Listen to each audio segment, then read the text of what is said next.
Dear colleagues, dear delegates, dear friends, welcome to our last plenary meeting. I hope you have a very good rest and also some more reflection and consultation on the item 8 that was not concluded yesterday. Although it is the only major item left before we move to finalize our work, as you have realized, it's not an easy task. In front of the last challenge and on the very beginning of the last day of our session, I would like to recall the responsibility, priority, and the unity that I highlighted on the outside of the session. Together, we have come through all the difficulties and accomplished so many achievements. Now, for the last 100 meters of our collective journey, I have confidence that we can make it. No matter whether it is with a four-wheel car or a train, what matters is the outcome. It is the decision, the consensus-based decision. So with no delay, let's resume our examination of the draft decision 44-8. Let's focus on decision-making of the last few paragraphs. Let's try our best to accommodate the concerns and the needs of each other, to make a compromise and demonstrate flexibility. Once again, I stress the fact that we don't have much time for this session. And therefore, I call upon all of you to make concise, focused, and decision-relevant interventions. And I call upon your full support to forge consensus. Thank you very much for your collaboration and efforts. Now I give the floor to the rapporteur. Rapporteur, please. Thank you, Mr. Chair. Yesterday, we adopted the first... Yesterday, we adopted the first 8 paragraphs of decision 44-8, Mr. Chair. So we continue from paragraph 9 today. Yes. I will read the paragraph 9 as it stands right now. Decides to establish an ad hoc open-ended working group of states parties to the Convention in order to broaden the scope of the reflections on sites of memories of recent conflicts, accommodating other views not currently reflected in the existing report, and to consider whether or how the sites associated with recent conflicts relate to the purpose and scope of the World Heritage Convention. Then we had a proposal from Australia to replace this paragraph, but then it was proposed for deletion by Ethiopia and Egypt. This is where we stand, Mr. Chair. Okay. Dear committee members, any comment? Australia, please. Thank you, Chair, and thank you to the rapporteur for presenting this. Just to acknowledge that we support the removal of the text below as proposed by Ethiopia and Egypt, because that is now captured in paragraph 9 above, just recognising that that is already captured. But could we just suggest, and they are minor, some word changes to the paragraph above, and that is simply, we have there an ad hoc open-ended working group. I think it just needs to be an open-ended working group of states parties. Perhaps there's just a confusion there of the two types of groups. And then on the second last line, the correct language from the report was to consider whether and how, not whether or how, sites associated with recent conflicts relate to the purpose of the convention. It should be and, yeah. Just for accuracy. Thank you, Chair. Okay, thank you. So we, do you agree with this change, this revision? So first, delete the second paragraph. Then for the first paragraph, a small modification, a minor modification. Any objection?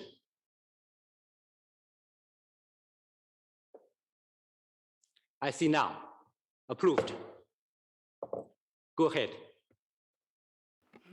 New paragraph 10 requests this open-ended working group of states parties to incorporate the outcomes of all the reflections in their final report to be presented for consideration by the 45th session of the World Heritage Committee. Approve?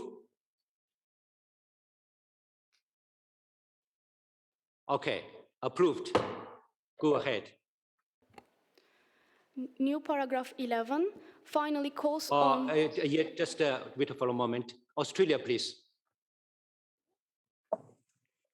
Thank you, Chair, and thank you for allowing me to take the floor for one last time.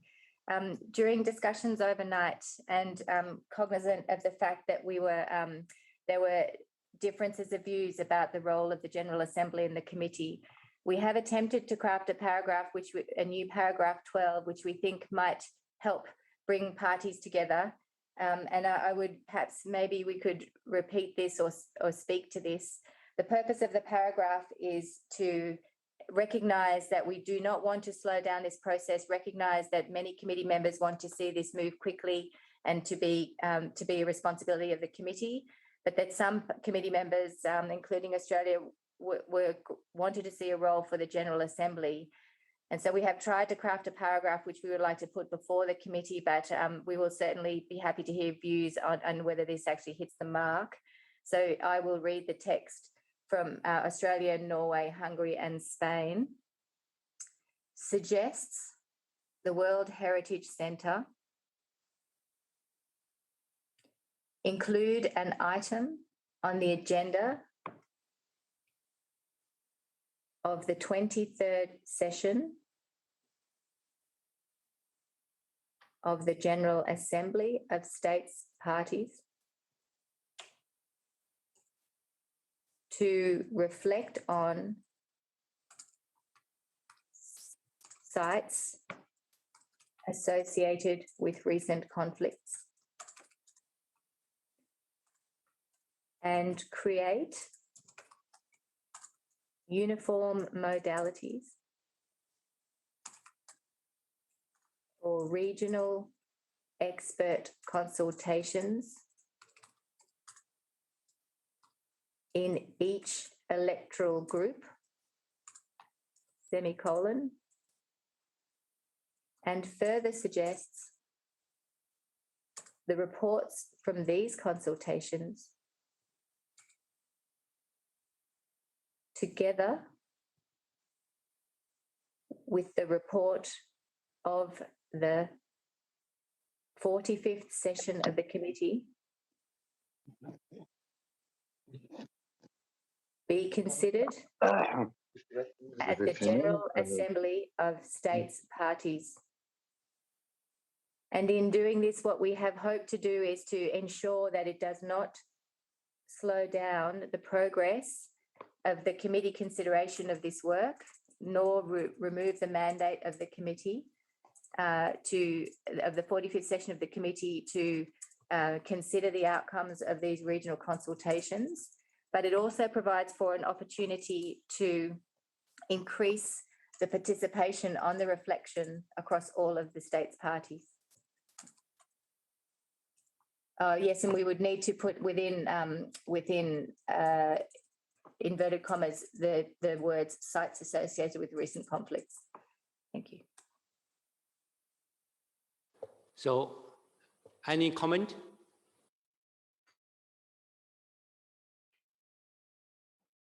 Ethiopia, please. Chair, thank you and good morning to all. Again, we fail to understand what is trying to be advanced here. The World Heritage Committee, the World Heritage Center is suggesting to the Assembly. The Assembly has its own agenda. It can decide whatever it wants. We are not at the Assembly, we are at the committee level. The committee decided or is deciding to establish an open-ended working group, which includes everybody. That's what the word open means, open to everybody. Nobody's being excluded. So we fail to understand the purpose of this amendment, and Chair, we do not support it. Thank you. Thank you. South Africa, please. Chair, thank you so much for the input. I think we, as my colleague and brother from Ethiopia has said, we don't think that this process as proposed by Australia in this paragraph, proposed paragraph 11, is going to assist us to take forward. We think the previous paragraph has dealt with this matter, and let's not create parallel processes. It's going to muddy the waters. I think it's better to confine this within the World Heritage Committee. As the ambassador said, we have an open-ended working group that would allow for participation of all state parties in the process. And so we would propose that this be deleted. Thanks. Thank you. Egypt, please. Thank you, Chair, and good morning all. I would like also to request the deletion of this paragraph. Chair, this paragraph only slows down the process. It does not provide any added value. The real added value has been already provided in previous paragraphs, and we do not see any merit in having this, neither having also something which is about the uniform modalities, which would only lead to further delaying the process, whereas it was presented, the paragraph originally, as the intention of not delaying it. So please, Chair, I would like to see this paragraph totally removed. Thank you. Thank you. Brazil, please. Thank you, Mr. Chairman. We are totally flexible in this regard. We think that we have moved quick here. We have a working group that will reflect on this issue. The working group has a very clear mandate, as has been suggested also by the inclusion of some amendments by South Africa that we recognize as very important in item 9. We are not against. I think that this idea of discussing the issue in the General Assembly will not necessarily delay the process. On the contrary, I think it could enrich the process. I cannot see here any difficulties, but we are totally open. I think that we can have it or not, this paragraph. I will, yes, concur with my dear colleague from Ethiopia, and exclude the idea of the World Heritage Center, include an item in the agenda. I think that just we have a quick fix here, which is suggest the inclusion on the agenda. That's it, on the agenda of the 23rd. This item will allow us to discuss two important issues. One of them is enrich the discussion without necessarily moving ahead, not necessarily delay the process, but it will also allow us to discuss the issue of modalities of bringing into the advisory board the reflection of the regional studies and specialists and experts. I think this sentence creates the idea of creating a uniform modality is something to be discussed. I understand that, but brings to the discussion the idea that we have to take on board the reflection made by the local and the regional expert groups. Thank you, Mr. Chairman. Thank you for your comment. I know there are several committee members requesting for the floor. As to the proposal by our colleague from Brazil, how do you think?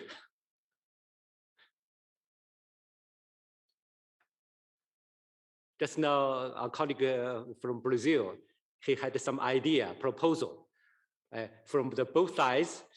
Do you think it's acceptable? Omar, please. Yeah. Thank you very much. You give me the floor? Yes. Okay, thank you very much, Mr. Chair. I failed to understand the purpose of this paragraph to be inserted here. And therefore, I would like to support the previous ideas from Egypt, Ethiopia, South Africa. I think we should delete this paragraph and we remain with the previous paragraph that we just read before. I think this issue been discussed yesterday and we are over it. And I don't know why we are opening this issue again to take this to the General Assembly. I think we should stick to what we agreed yesterday. I thank you. Thank you. Now, Novi, please. Thank you, Mr. Chair, for giving me the floor. Is it okay now? No echo? Yes, it's okay. You can go. Yeah. Thank you very much. Norway strongly believes in multilateralism. We try to find a process in order to discuss and decide on this very important issue in the most inclusive and transparent manner, which is to include all state parties in the working group and have a decision in the General Assembly where all 194 state parties can decide on this together. We don't have two sides. We're in this together. So we would like to keep this paragraph. Thank you very much. Thank you. Russia, please. Thank you, Mr. Chair. We are also flexible on this point, but one thing I wanted to stress, the regional aspect of the problem is very important for us because we believe that it is difficult to imagine some principles equally applicable to all regions. In different regions, the history is different and the conflicts also different. And what is fair and possible for one region could be very difficult for another region. That's why I believe that these regional aspects should be reflected in our decision. Thank you. Thank you. Now, Ethiopia, please. Thank you, Chair. The more we listen to the arguments being forward, the more we are against this paragraph. And the more we feel it is there to basically hamper the process moving forward. I share what my colleague from Russia said, but the way it's formulated here, it does not take into account the regional differences. It actually talks about a uniform modalities. The regional aspect, the individual specificities can be addressed through an open group, open-ended group where all 190 plus countries can participate. That's the purpose of an open group. So we don't need to have a parallel process. Secondly, Chair, in all cases, the General Assembly is informed through the report of the committee. There will be a report of the committee to the General Assembly. So the activities of that open-ended group will be submitted to the General Assembly anyway. So unless we are here trying to hamper a process for moving forward, putting in place such obstacles is really not correct for us. If there were solid arguments for inclusion, for making the process fair, for making sure, as my colleague from Russia said, regional specificities are taken on board, I would understand. But the objective here is served, it's not served. Open-ended group is inclusive, everybody will participate, there will be a report of the committee to the General Assembly. Thank you very much. Thank you. Now, South Africa, please. Chair, just to add on what my colleagues have said, a colleague of Ethiopia in particular has said, the paragraph 10 raised a hope for us that we were arriving at a consensus. We've agreed on a process in paragraph 10. Why repeat another process in 11? I think we would want to discourage what we suspect and fear is filibustering, which is not helpful.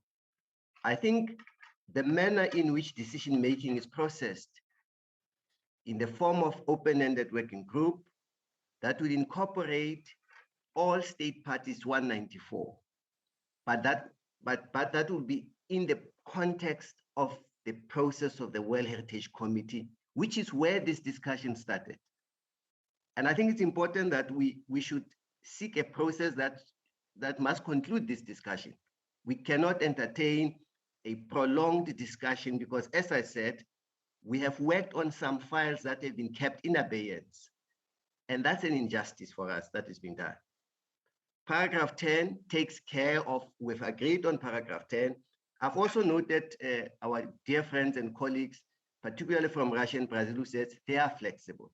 And I think that gives us hope that in view of the fact that we feel strongly in Africa, that a open-ended working group will give us an avenue to conclude this discussion expeditiously. It gives us hope that we can agree that all of us that we delete this. I want to appeal to the sponsors of this that please listen to our arguments so that we can have progress.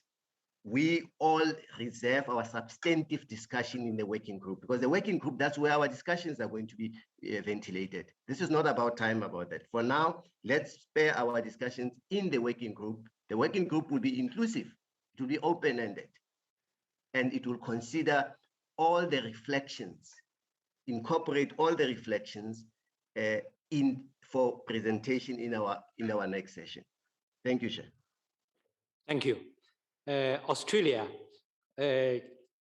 how do you think our committee member from South Africa and Ethiopia, their opinion?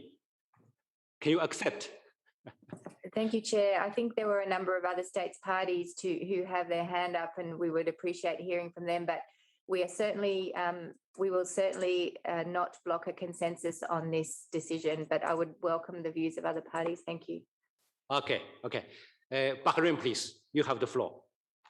Thank you, Mr. Chair. We wouldn't want to complicate matters any further. We just wanted to be clear that we do not see any harm of this item being discussed at the General Assembly. We believe that this is an appropriate process, which is reflected in the text proposed by Australia, Norway, Hungary, and Spain, and as amended by Brazil. We just wanted to clarify that, and we remain in your hands, enabled to reach a consensus on this to move forward. Thank you. Thank you. Uganda, please.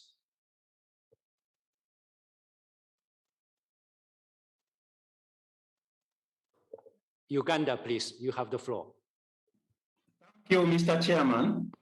I want to thank on behalf of Ugandan delegation and others, the position of the Australian delegate for accepting to go with the majority. And this confirms the importance of the order of precedence that we are taking, that what is important is to have a situation whereby when it comes to the formation of the committee, the composition of the open working committee will take into consideration all the views and the needs of the people to be included, and it will be as inclusive as possible. But we should focus on this committee delivering to the 45th session as agreed in the previous paragraph, and it is from the 45th session that consideration of the General Assembly and other issues will follow. So thank you, and thank you very much, Chair. Thank you. Hungary, please. Thank you, Mr. Chair. Sorry, we have some technical problems with our video, but Hungary supports and reiterates the amendment presented jointly with Australia, Norway, and Spain, and also Norway's presented position to allow for the meaningful participation of all states parties to the convention in this debate and in the decision-making on equal footing as provided by the framework of the General Assembly of the states parties. Thank you. Thank you. China, please. Thank you, Mr. Chair. Dear colleagues, good morning to you all. We are actually at the 11th hour of this committee. dear colleagues, we really have to show our flexibility and solidarity to show we successfully achieved our all items. For this, my delegation is of the view that the open-ended, inclusive working group will do the work. That is the responsibility of this committee. So, of course, as Brazil amendment said very clearly, incorporate the outcomes of all the reflections in their final report. That is inclusive. That is a very good requirement. All considerations will be reflected. Have said this, so the General Assembly of State Parties has its own mechanism. The committee is elected by the General Assembly. We cannot say, give the task to the General Assembly to do this, to do that. Okay, so we believe that the General Assembly has its own mechanism. If there is a need to discuss, they will discuss.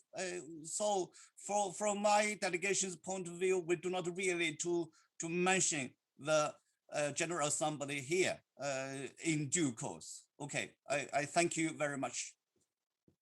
Thank you for your comment. Thailand, please. Thank you, Mr. Chairman. To be brief, we support and we're happy with paragraph 10. We give importance to the open-ended working group which comprise all state parties. We don't think paragraph 11 is necessary. We think it's redundant and it's going to only prolong the process. Thank you, Mr. Chairman. Thank you for your comment. Egypt, please. Thank you, Chair. And very briefly, I would like to add my voice to the numerous interventions that requested the deletion of this paragraph 11. This paragraph, we do not see that it's necessarily, quite the contrary, Mr. Chair. We see that this is overstepping the responsibilities of the convention, of the committee, sorry, which is mentioned in the convention. So this is the responsibility of the committee. The committee shall take its responsibility through the open-ended working group. And when the committee will end, or when the working group will end its work, and when the committee is going to present its report to the General Assembly, there will be a point on it, naturally inside the report. But to create a parallel discussions in order to slow down the process, this is totally unacceptable for us. And again, Mr. Chair, we plead to delete this paragraph. Thank you. Thank you. Spain, please.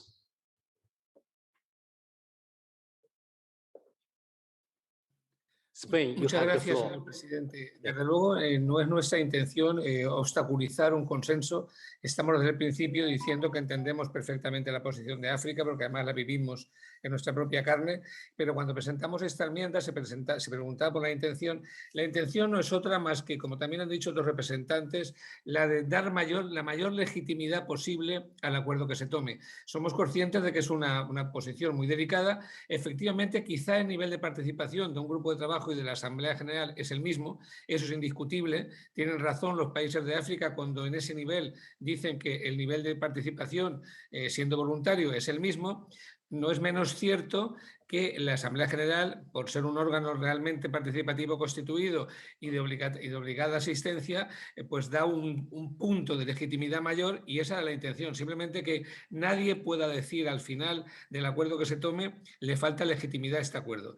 Dicho esto, no está en nuestra voluntad obstaculizar, somos flexibles, nos sumaremos a aquello que suponga una voluntad mayoritaria. Si bien resalto, como dijo Bahrein hace un momento, que Brasil ha hecho una propuesta que podría estar en intermedio y que podría dar satisfacción a todos, de manera que no quede una resolución final que parezca que es más de una parte que de otra, cuando en realidad no hay partes en este debate. Estamos dando distintas visiones de acuerdo con la problemática que en cada lugar del mundo se tiene, pero hemos de llegar a una confluencia. Y yo quiero dejar muy patente que España no quiere formar parte de nada contra nadie, sino que quiere aportar legitimidad a la decisión y consenso en la mayor parte que se pueda. Esta era un poco la voluntad que teníamos. queríamos explicar que lo que queríamos era una mayor legitimidad, por eso hemos suscrito la enmienda.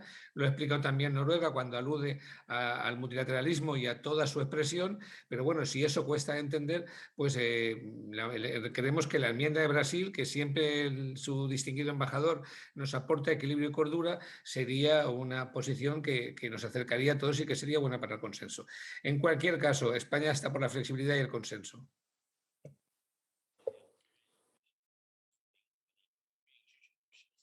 Thank you. Uganda, please.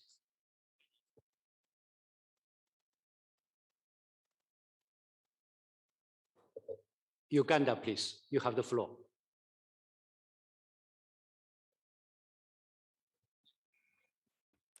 Yeah, Chair, on 11, Uganda is among the countries that says it will be deleted. So I plead, yeah. Yes, Chair, I'm saying Uganda on 11, Uganda is among the countries that says that sections will be deleted. So for record purposes, I'm pleading that you capture Uganda among the countries that need the section 11 to be deleted. Thank you very much. Thank you for your comment. Nigeria, please. You have the floor.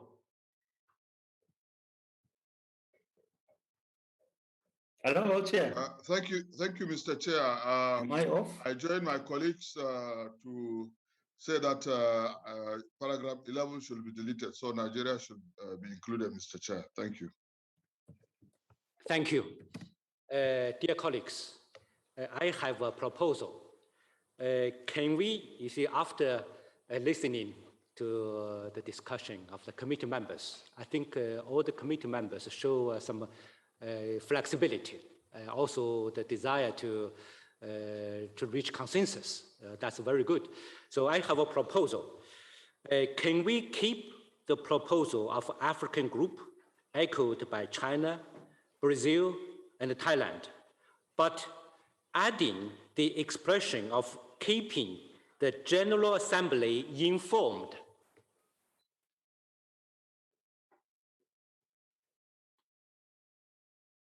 Any objection?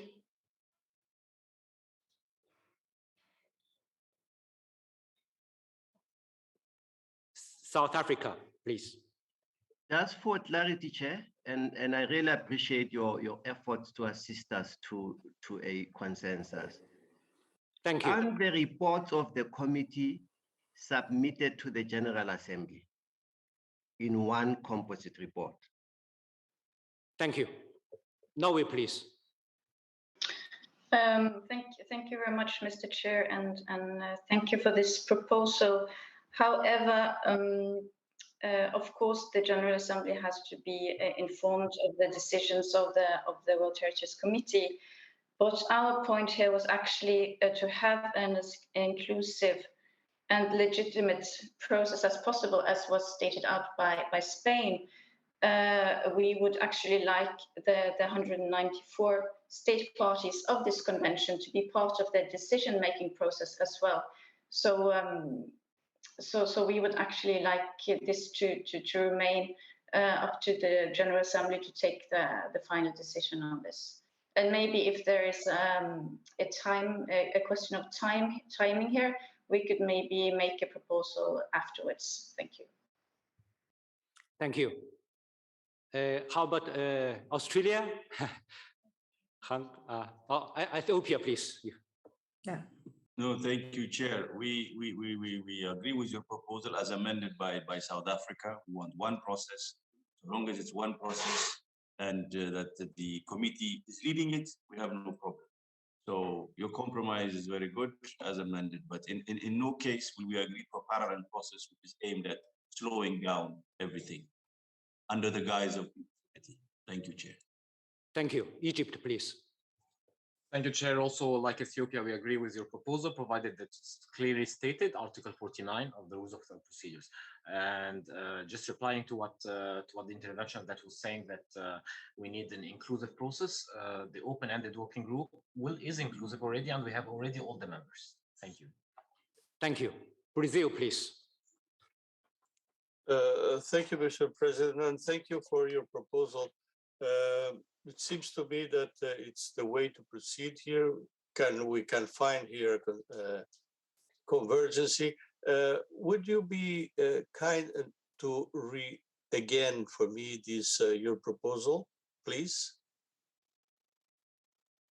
Or ask the rapporteur to do that for us? Thank you.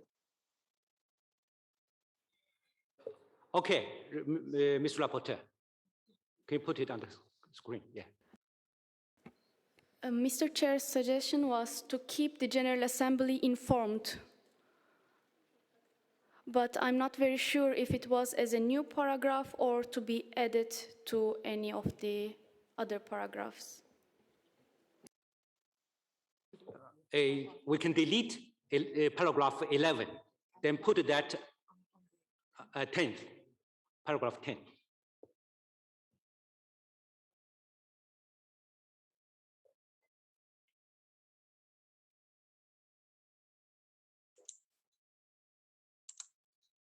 Thank you, Mr. Chairman. Brazil supports strongly your proposal. Thank you.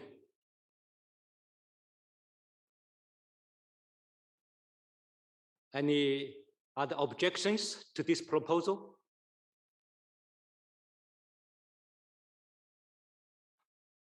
I see now. Now it's so decided. Let's proceed then. New paragraph 12 finally calls on states parties to the convention to contribute to the work of this open-ended working group, including through voluntary contributions. Agree? Okay, agree, approved. We continue with the other sections of this decision, Mr. Chair. Other section concerns yes. analysis of the global strategy, and this paragraph is without any amendments. Then we have criteria to assess the impact of para 61 of the operational guidelines. This becomes new we can, Mr. Rapporteur, we can go paragraph by paragraph, okay? Okay, okay, Mr. Chair. Yeah, so paragraph 13, no revision. Agree? Uganda? Yeah, you have the floor.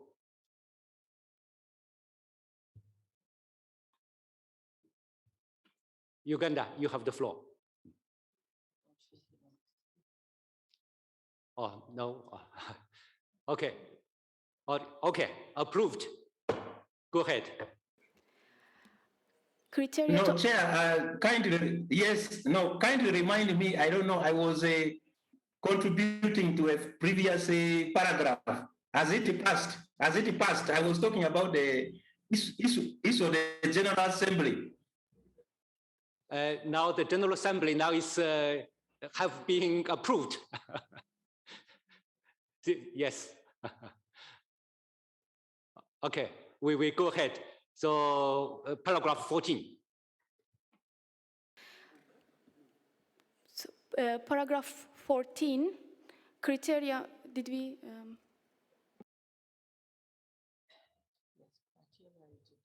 Yes. Paragraph 14 concerns criteria to assess the impact of paragraph 61 of the operational guidelines, and we haven't received any modifications for this paragraph, Mr. Chair. Agree? Yes, approved. Go ahead. New paragraph 15 concerning buffer zones. We haven't received any modifications to this paragraph. Agree? Okay, go ahead. And protecting sites of potential outstanding universal value in marine areas beyond national jurisdiction. New paragraph 16, original paragraph 5. No modifications were proposed, Mr. Chair. Approve? Russia, please.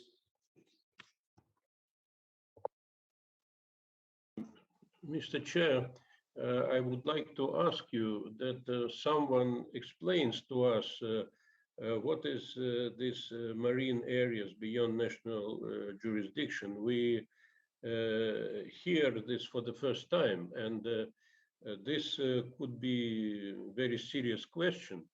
Could someone explain this? What is this all about? Thank you. Yeah, I give the floor to Dr. Rossler. Thank you very much, Mr. Chair. This is in the document itself on item 8. We wanted to brief the committee that an expert group happened, and this was a request actually of the external audit on the global strategy on which we reported to each of the General Assembly. So one of the requests was to look at outstanding universal value in marine areas, like I give you an example, for example, like the Costa Rica Dome. And so there were several expert meetings, and it's to inform you about the report from the expert group. The last expert meeting, and I say this from the top of my head, was I think in December 2019 in Monaco, and it's to inform you that that the reports are available for you to look at, but no further decision to be taken in terms of this. Thank you. Thank you. Is it okay with a colleague from Russia? So far, so good, Mr. Chair. Okay, thank you. So approved. So approved. Go ahead. These are all the amendments under this decision, Mr. Chair. Okay. Dear colleagues, we have went through all the text. If there are no other comments, I therefore declare draft decision 44-8 adopted as amended. I now declare item 8 closed. Now I see an observer requesting for the floor. Committee member. Australia, please, you have the floor.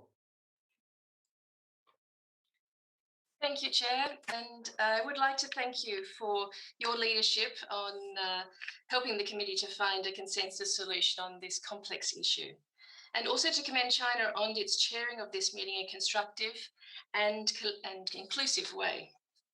Chair, if I may, we did make an appeal based on 28.2 during the procedures yesterday, and in the interests of ensuring that this meeting itself continues in that constructive manner, I would ask that we proceed with that and ask that, noting that the appeal should be put to a vote immediately. I'm conscious that Bosnia and Herzegovina and Hungary also pointed to this provision, and it seems that this is an outstanding issue that has not been resolved, where we do not have consensus and there are different committee views. So I would ask, Chair, that we do revisit the appeal that I made yesterday based on 28.2 with your indulgence.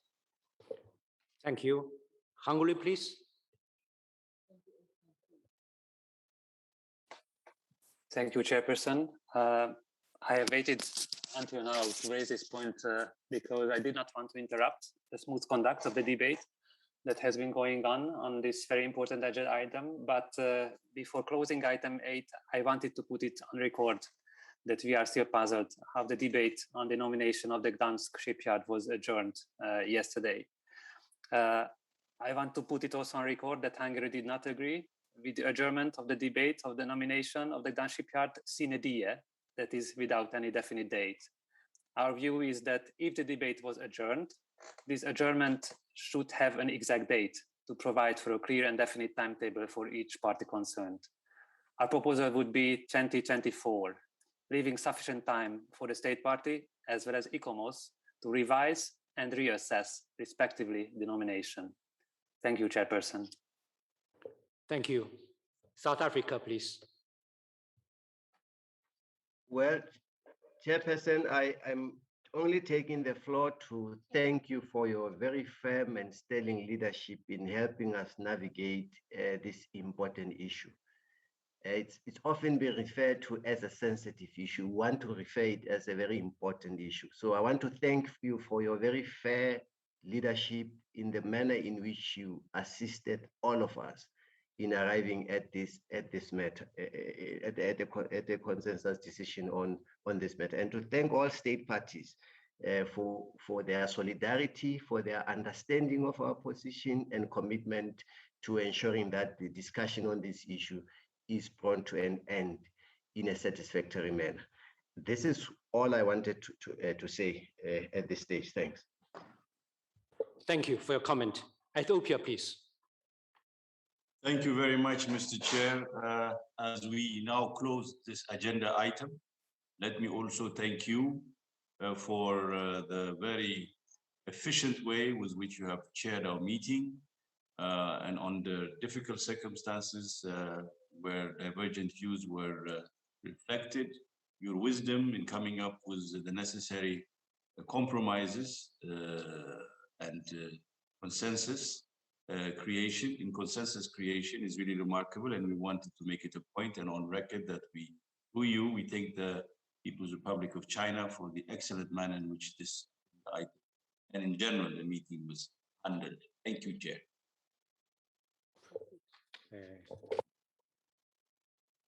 Uganda, please. You have the floor.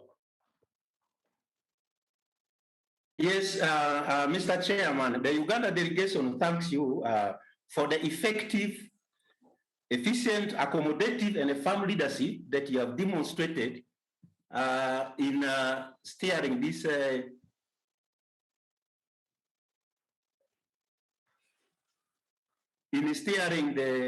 the debate. At the beginning, we were worried that perhaps we will have a bad precedent set, that this committee would be the one which would be accused in the future of having overthrown the rules of procedure. But we are grateful that your firm, effective and accommodative leadership has led to a very good conclusion and a consensus building, and therefore is a success to all of us. We remain very thankful, and I will will continue a member of your leadership. We thank you, and we thank all the participants for the effective and constructive discussions. Thank you.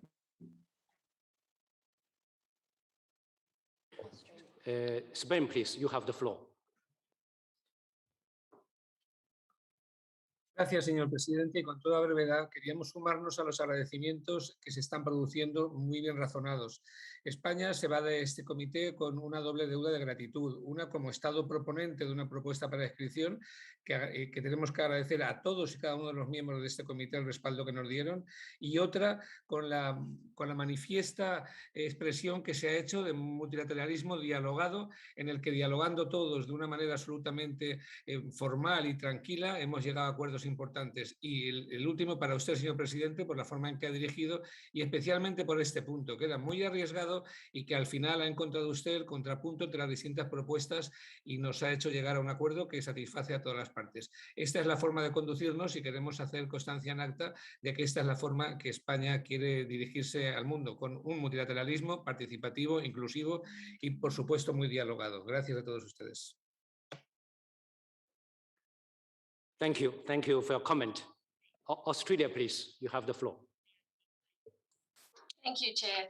And as I said, I absolutely agree with all of those comments and appreciate the way with which China has, as chair, has helped us all to navigate and the way we've all come together.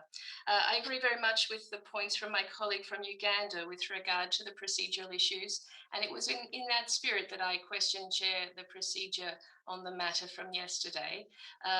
And thank your kindness in considering that.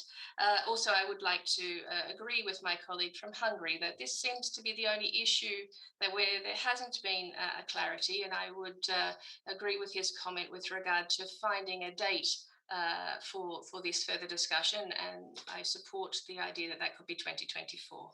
Thank you again, Chair, for your leadership on this matter. Thank you for your comment. Bosnia and Herzegovina, you have the floor. Merci, Monsieur le Président. On a déjà mentionné le nom de Bosnie-Herzégovine et je me sens je dois dire quelque chose. Donc, l'idéal, c'est le consensus. C'est quand tout le monde c'est l'idéal et c'est notre but d'avoir le consensus sur les questions importantes. En même temps, il s'agit de ne pas faire des obstacles à n'importe quelle proposition. C'est pour ça que je disais notre valeur à défendre, c'est la valeur que nous partageons tous, c'est la discussion, c'est d'ouverture la discussion. Hier, j'ai dit quelque chose que quand on dit sine die, ça signifie forever. Et c'est pour ça que j'avais ce mot à dire. Donc, j'aimerais bien qu'on trouve des solutions à tous les problèmes où nous n'avons pas les mêmes positions. Donc, j'ai déjà dit et je le répète, il n'y a pas dont nous ne sommes pas d'accord, mais ce que j'aime pas, c'est quand on ne trouve pas une solution, quand on ne trouve pas une solution consensuelle. Il est raisonnable dans le futur de discuter autrement que sine die. Donc, et comme la Bosnie bientôt quitte les comités vers la fin de l'année, je vous remercie à tous de cette possibilité que j'avais moi-même et la délégation de Bosnie de participer à ce travail important qui n'a pas peur de ce regroupement des pays, qui n'ont pas peur d'ouvrir et de discuter des questions. Quand il y a un problème, on le discute et on essaie de comprendre les uns les autres. C'est ça le problème qui ressort très souvent. Je vous remercie, Monsieur le Président du comité. Thank you. Now, Egypt, please. Merci, Monsieur le Président, et à l'instar des délégations qui m'ont précédé, je voudrais vous remercier et vous féliciter chaleureusement pour tous les efforts que vous avez déployés, notamment, pas seulement aujourd'hui, mais depuis le début de nos réunions, et notamment aussi pour votre proposition de consensus pour le point 8, qui nous a en fait permis d'adopter une décision qui préserve l'inclusivité des débats qui vont se tenir sur ce point-là, et en même temps le respect des lois et des articles de la Convention. Je voudrais encore une fois vous remercier, Monsieur le Président. Merci. Thank you for your comment. Brazil, please. Thank you, Mr. Chairman. Of course, we want to join our colleagues and in congratulating you in the way you have conducted our discussion on this very difficult issue of the sites of memory. My question to you, Mr. President, is of, let's say, I want to know if, are we having now our closing remarks, or are we be able to have to express our views in a closing remarks later during the closing process? Later, not yet. Okay. Okay. Therefore, I'm already requested the floor for later. Thank you, Mr. Chairman. Okay. Nigeria, please.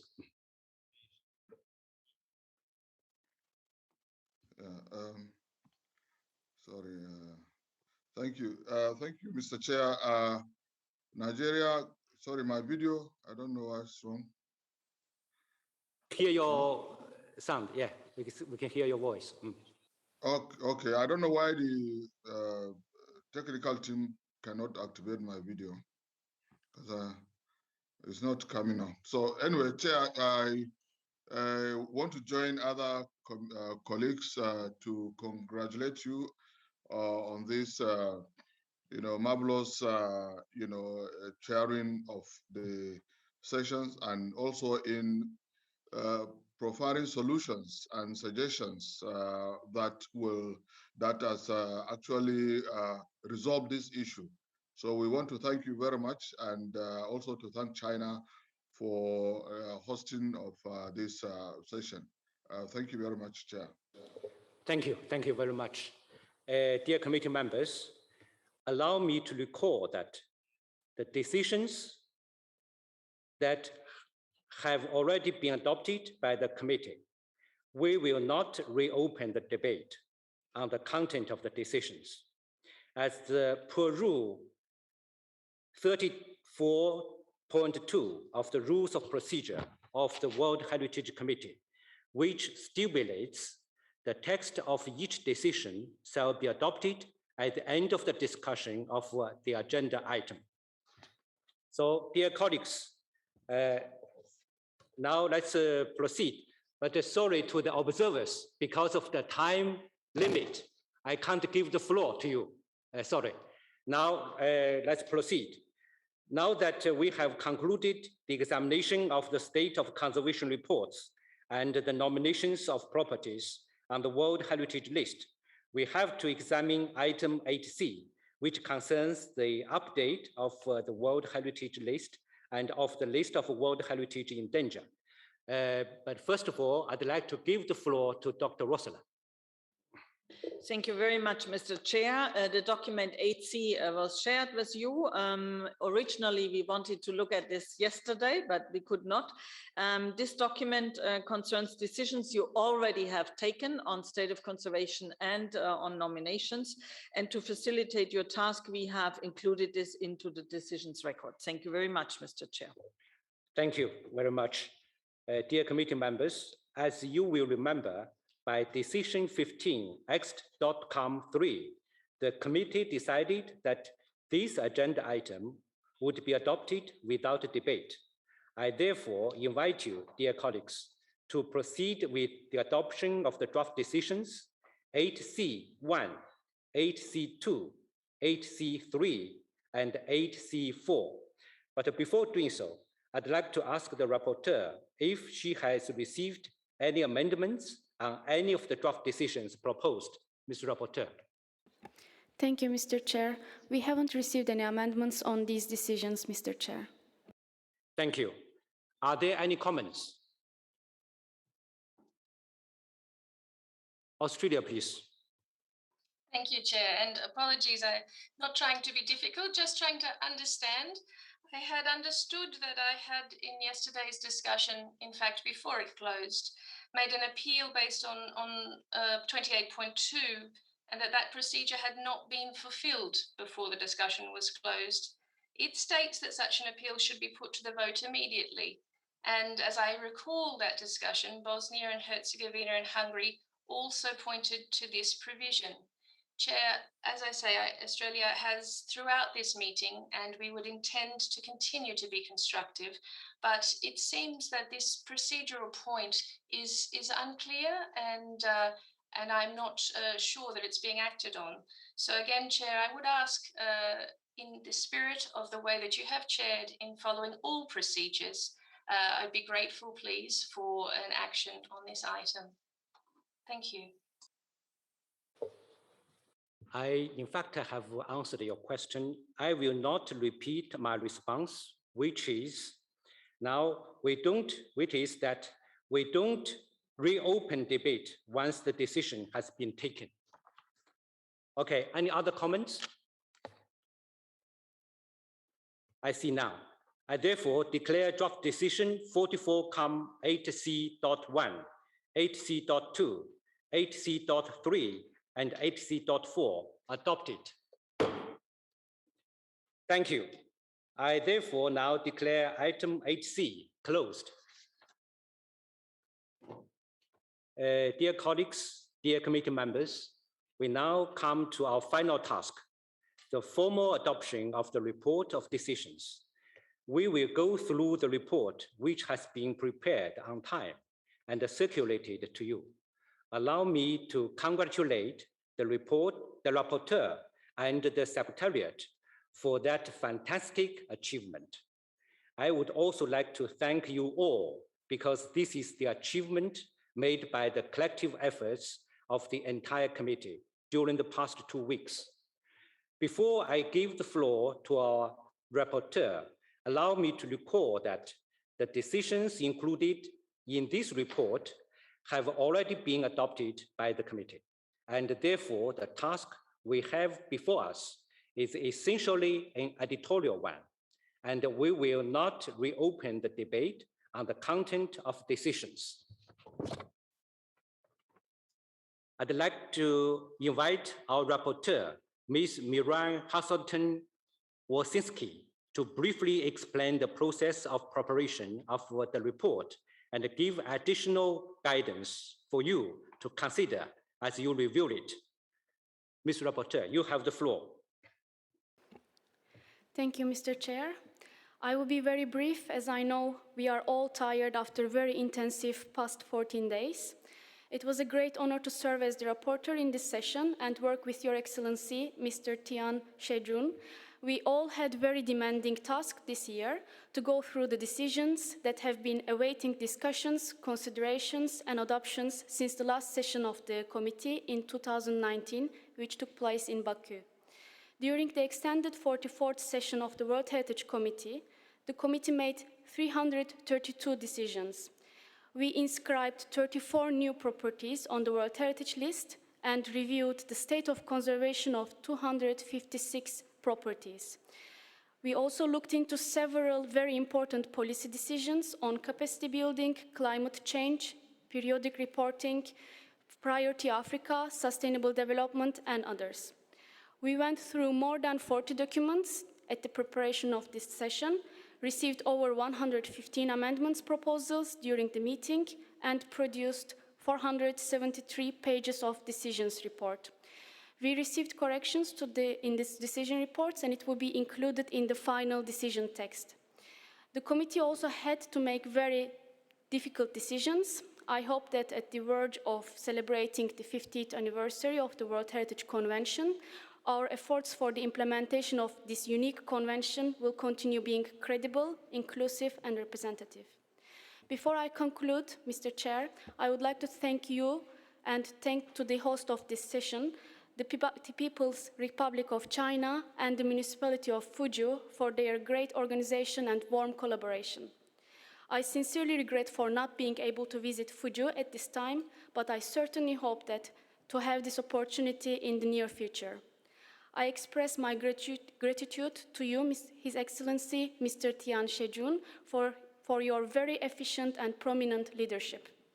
I must extend my sincere thanks to the excellent team of the World Heritage Center, whom I had the pleasure to work with closely in the past 2 weeks, as well as in the past 4 years during the mandate of the Kingdom of Bahrain in the committee. The effort put for the smooth running of the sessions is impossible to describe or even believe without personally experiencing it. I thank Dr. Rössler as well, who, despite the distance and time difference, was always next to us virtually. I specifically thank Frederick and Richard for their continuous support and friendship, and Luba and Anatole for their relentless and diligent work.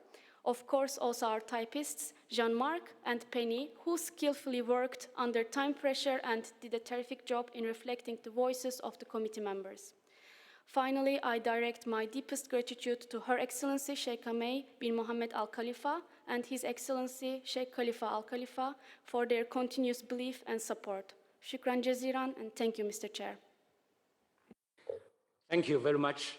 The invitation to you from Fuzhou to visit Fuzhou always stands, anytime. I would now ask whether, in order to be as efficient as possible, the committee members could indicate to us where they have identified editorial errors, which should be corrected, so that we can deal with those. Please also note that formatting issues will be fixed at a later stage by the Secretariat during the finalization of the report.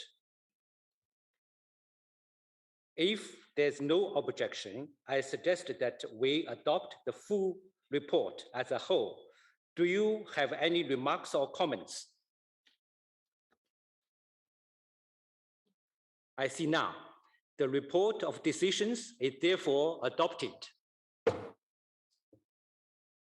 I declare item 18 closed. Now I'd like to give the floor to observers. First, I give the floor to Belgium for a very brief intervention. Thank you, Mr. Chair. And first of all, our thoughts go out to the victims of the heavy floods, a tragic event that unfortunately unites both our countries right now. I would furthermore like to congratulate you, Mr. Chair, on the way you have been conducting the work of this committee. And I would also like to congratulate the rapporteur, who has done an excellent job, but does not always get the recognition. Mr. Chair, dear colleagues, Belgium has first suggested the idea of a working group on difficult memories during the information meeting in January. And we want to express our gratitude for the fact that committee has chosen this as the way forward. Now, we have the utmost respect for the work of the experts, but when we're trying to define the very scope of the World Heritage Convention, its most important stakeholders, the states parties, should have a say in this. We're well aware that the work on the substance is now yet to begin. And as for Belgium, we believe that we should not just erase the difficult parts from our history. They have shaped our societies as much and sometimes even more so than our triumphs and our highlights. We should also remember that some of these sites related to conflicts have now actually become symbols of peace, reconciliation, and humanity. It is sometimes behind the darkest pages in our history that the best of humankind can be found. This is why Belgium believes that if and when a site related to a difficult memory has outstanding universal value, it can have a place on the World Heritage List. Belgium looks forward to participating in the working group, and I would also like to announce that Belgium is ready to make a financial contribution for the work of this working group. I thank you, Mr. Chair. Thank you for your comment. Also, thank you for your kind words. Now, Argentina, please, you have the floor. Gracias, señor presidente. Primero, nuestras condolencias a su país por la catástrofe que están atravesando, la catástrofe natural. Nuestras felicitaciones a usted y a su pueblo, a su gobierno, por la forma tan eficaz en que organizó y condujo esta reunión, y a la Secretaría también por su eficacia. Nos congratulamos por la preocupación expresada por muchos Estados miembros del Comité con relación a los sitios de memoria, reflejada en la decisión que se adoptó hace un momento. Los sitios de memoria son cruciales para el futuro de nuestra convención. Por supuesto que son más complejos que la inscripción de otros sitios o bienes culturales y naturales, pero la memoria es una base fundamental para la paz, objetivo principal de la UNESCO que guía nuestro trabajo. Nuestra convención estaría incompleta si no encontráramos la forma adecuada para inscribir sitios de memoria. La evolución de la humanidad y la vida misma son producto de los aciertos, de lo positivo, de lo que funciona, pero también de lo que aprendemos de los errores, de lo negativo, de lo que hay que evitar, corregir y mejorar. Los sitios de memoria son necesarios para recordar y permitirnos contribuir al objetivo de la paz y el bienestar general de la humanidad. Este es un desafío urgente para el Comité, para los Estados partes de la Convención y para la UNESCO en su totalidad. Muchas gracias, señor presidente. Thank you very much for your comment, and thank you for your kind words and solidarity towards the Chinese people. Now, Syria, please, you have the floor. Merci, Monsieur le Président. Je renouvelle nos condoléances pour la catastrophe naturelle qui touche.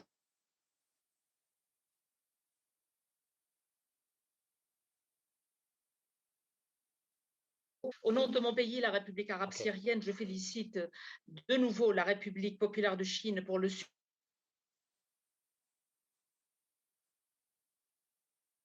soutien en mode semi-présentiel à Fuzhou, ainsi que les éminents membres du comité. Les États parties observateurs, le Centre du patrimoine mondial, les organes consultatifs et le secrétariat du secteur culture de l'UNESCO.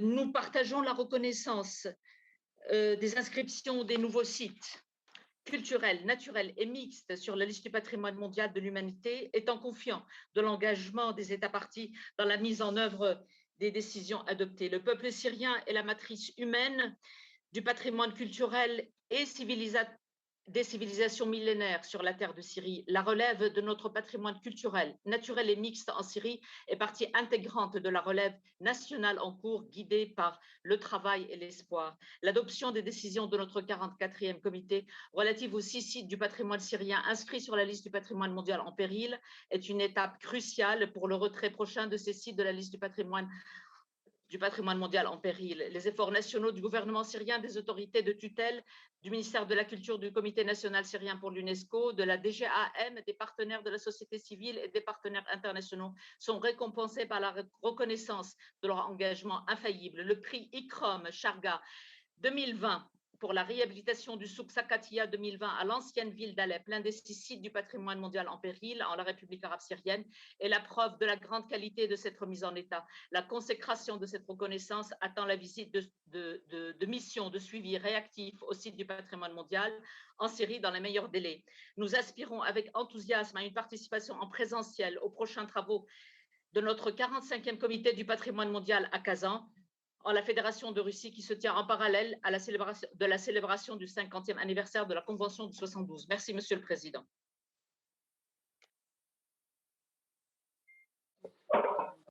Thank you very much for your comment, and thank you for your kind words and the support towards the Chinese people. Now, Rwanda, please, you have the floor.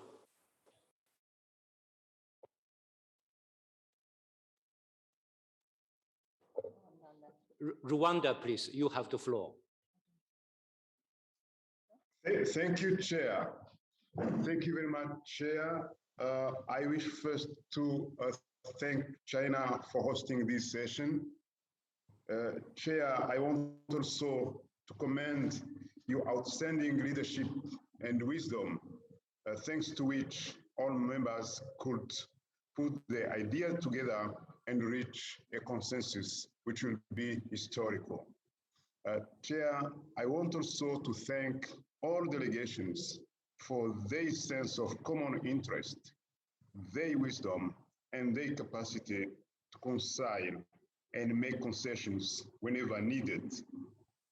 Lastly, Chair and distinguished colleagues, I wish to affirm Rwanda's commitment to participate actively and constructively in the work of the Open Working Group, which has just been adopted.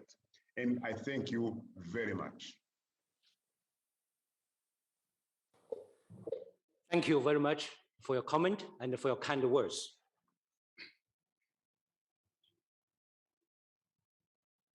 Dear colleagues, due to time constraints, I have to move on and give observers floor later on.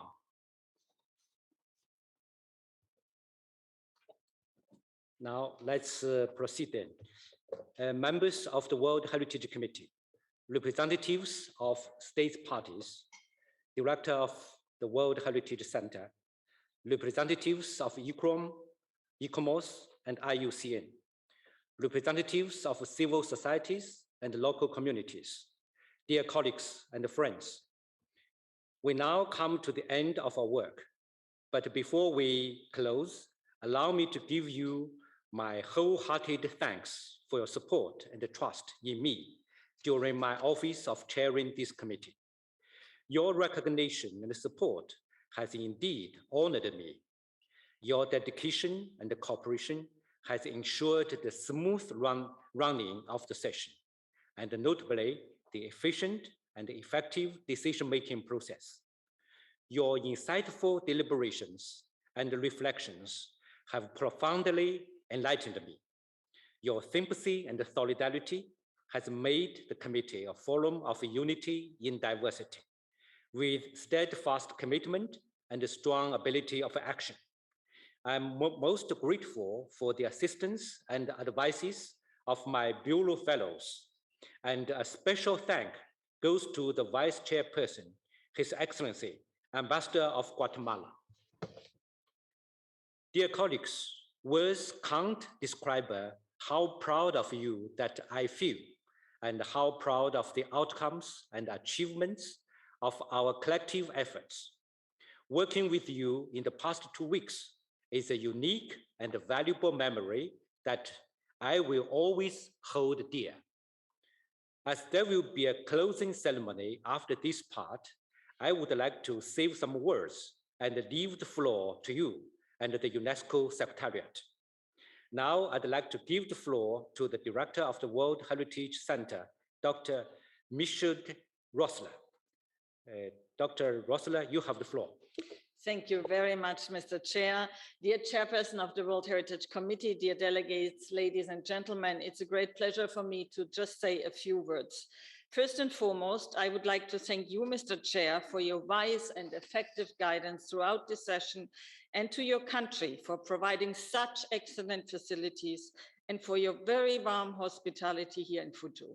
Thank you so much, dear Chair, for your great support over 2 past years. It was 2 years we worked together, and your leadership, and also to your efficient team. I would like to thank all committee members for their contributions to the debates and to the decisions taken, which were not always smooth for many of us, but we made it to the end of the session. Our dear rapporteur, Mirai, did not have an easy job with many amendments throughout the meeting, but I think she did it brilliantly, and thank you so much. It was really fantastic. Thanks also go to all the observer states for their continued interest and commitment, and to all other observers, whether NGOs, IGOs, universities, and others, especially civil society representatives and indigenous peoples. Your contribution is important to the continuous evolution and implementation of the World Heritage Convention. My deep thanks also go to our dear advisory bodies, IUCN, ICOMOS, and ICRAM. You are one of the pillars in the World Heritage System to provide scientific and technical advice. Let me also thank my team, the Policy and Statutory Meetings Unit headed by Mrs. Aubert, with her and efficient colleagues. Many thanks for your intense work and for your professionalism. You managed very well. It was her first committee session here in this new function, despite new challenges of such an online meeting with teams in Paris and here in Fuzhou. I'm also grateful to all the chiefs of the regional units with their teams, Africa, Asia Pacific, Arab states, Latin America, and the Caribbean, and Europe and North America, and our nature team, NHU, and our nominations unit, and my assistant, Laurence, who always keeps me on track. My sincere thanks go to our dear Deputy Director, as well as our colleagues from the culture sector, our Assistant Director General for Culture, Mr. Ernesto Ortone, and his team at EO and AO, as well as the CCE unit providing all the logistical support to this session. I would also like to express my personal gratitude and thanks to the wonderful team accompanying me to Shanghai and to Fuzhou with Sherry and Mauro. Many thanks and special thanks go to our legal advisor. He and his team provided us with lots of advice on procedural matters throughout the 2 years we have been preparing for this unique session. I would also like to thank the director of our Beijing office and his team for his kind support here in Fuzhou. We are very grateful for our interpreters who really help us to dialogue, and all other staff, including those behind the scenes in UNESCO and here in Fuzhou. Many thanks to all teams in UNESCO who support World Heritage, with our dear Director General in the front row. I really cherish the personal discussions I'd had with Mrs. Audrey-Azoulay over the past years. Thank you all for your close collaboration and invaluable contributions and support. The excellent and smooth chairing by you, Mr. Chair, at this extended 44th session of the committee, the warm hospitality of the people in Fuzhou, a city linking nature and culture, will be long remembered. This is my last committee session. I will be retiring end of September from UNESCO after 30 years of service, and I will go back to academia. It's quite emotional. It was a great pleasure and privilege for me to serve as Secretary of the World Heritage Convention in different positions over 3 decades. There are many things I could say today, but finally, there's just one thought. I wish to share with all of you now. The heart of World Heritage is conservation. If we are not able to preserve the most precious sites, the most outstanding places on Earth, what would be left on our planet? Stay safe and see you soon. Thank you very much. Thank you very much. Dear colleagues, are there any committee members who wish to take the floor? Oman, please. Thank you very much, Mr. Chair, Excellencies, colleagues from the Secretariat and the advisory bodies, ladies and gentlemen. As we are closing the 45th session for the World Heritage Committee, my delegation would like to congratulate China leadership and citizens for the success of this committee meeting and to extend its thankfulness and appreciation for all the arrangements and the efforts made which contributed greatly to its success.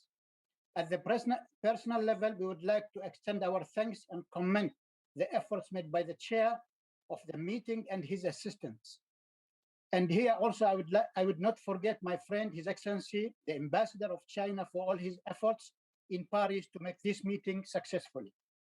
Mr. Chair, Oman delegation appreciated the excellent relationship with the Secretariat represented here by the Culture Sector and the World Heritage Center, and would like to extend our gratitude and appreciation for the ADG, the World Heritage Center Director, and her deputy, as well as all chiefs of section and staff for their efforts and preparation for this meeting and for being patient with us. Oman also would like to thank all the advisory bodies and experts.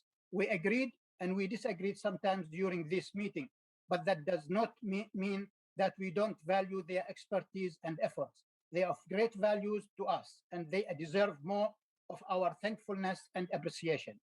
To my dear colleagues, their excellencies, ambassadors, and permanent delegates, it is an honor and pleasure for Oman delegation to have worked closely with all of you and your delegation, and to get connected frequently for more discussions and negotiation, which help to reach agreement to most, if not all, the files.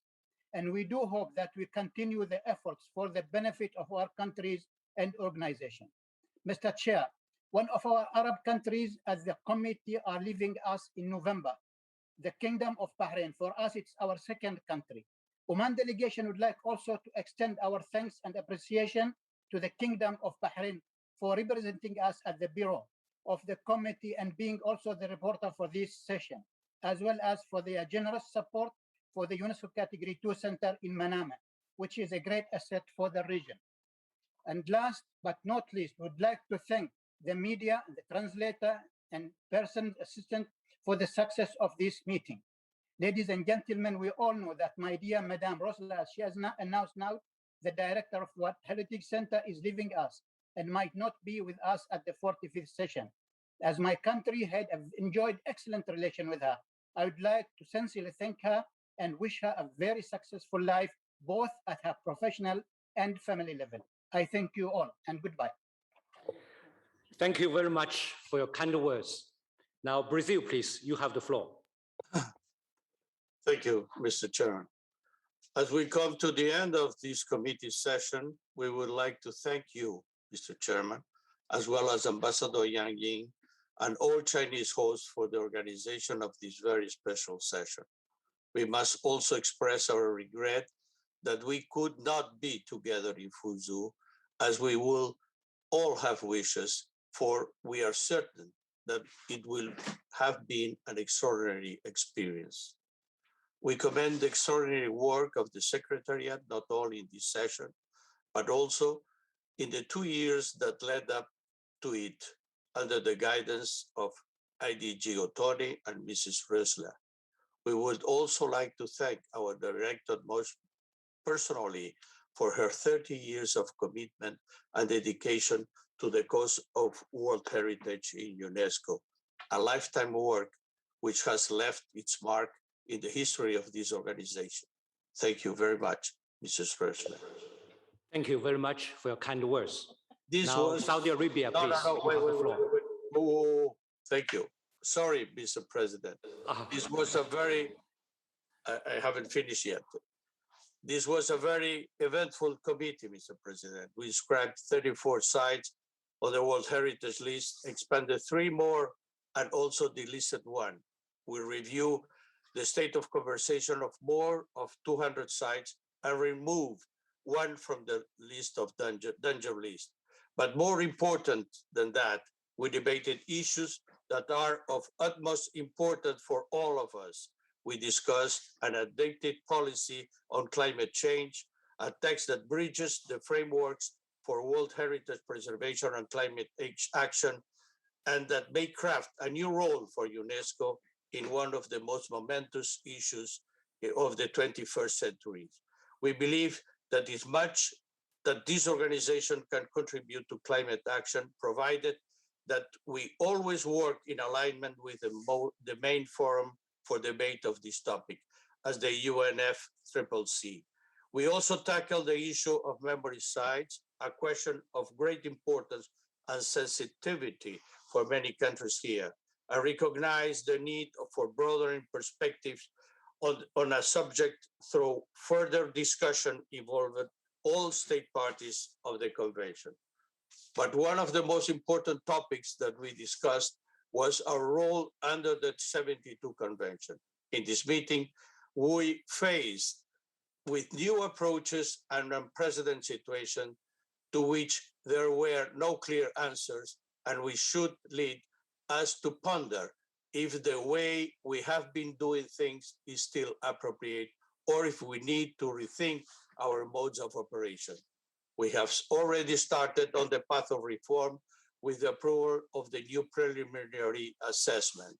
We need to work further and in open dialogue in order to recover the adequate balance in the relationship between state parties, the Secretariat, and the advisory bodies, to create more balanced processes for monitoring and evaluation, which also take into consideration the advice of regional specialized bodies, and to actually find a greater regional balance within the advisory bodies themselves.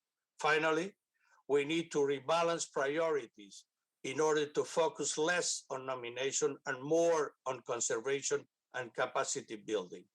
It is only through capacity building that we can attain satisfactory results in conservation, which can enhance sustainable development, and sustainable development can generate resources to be invested in capacity building and cooperation and conservation. This way, we can create synergies between capacity building, conservation, and sustainable development in order to escape the false dilemma posed between conservation and development. As we approach the end of this meeting, we also approach the end of Brazil's present mandate in the World Heritage Committee. It was an honor to be part of this committee, and we thank all the members of the 72 Convention for the trust. We hope that we have been able to correspond to your expectation, but we do not say goodbye, as we have a role as a state party in this convention that we always need to play actively, be as member of the committee or a general assembly, as observer or as participant in working groups. And this is a lot of work to be done. You can count on us. Thank you very much, Mr. President. Thank you very much. Saudi Arabia, please. Thank you, Mr. Chair. I'm very happy to take the floor after the wise words of His Excellency, Ambassador of Brazil. And I would like to first thank you, Chair, for your wise leadership in leading this very challenging discussions online to trying to reach the ultimate goal to safeguard the outstanding universal value that we all cherish. I would like also to thank our dear friend, Ambassador of China here in UNESCO, for his valuable support and for making sure that all the discussions run smoothly and even behind closed doors. I would like to thank the Center for their support and for their efficient management. And with regard to dear our friend, Madam Rossler, we'd like to congratulate you for all the great work you have done through these 3 decades. And we would like to wish you the best of luck in your future endeavors. And we think that now you have the chance to go around the world and visit all the sites you have kindly and diligently contributed to inscribing and preserving in your work here in the center. I would like to thank the Secretariat for their support, and as well as definitely the rapporteur and the interpreters for the valuable support as well. Special thanks goes to you, my dear colleagues, committee members, for your support. And not only in inscribing our dear site in Saudi Arabia, but to having these valuable discussions that we are very interesting, valuable, and highly intellectual, sometimes a bit problematic and challenging, but definitely we all share the same goal. And for us, it has been a great learning experience to be part of this esteemed committee.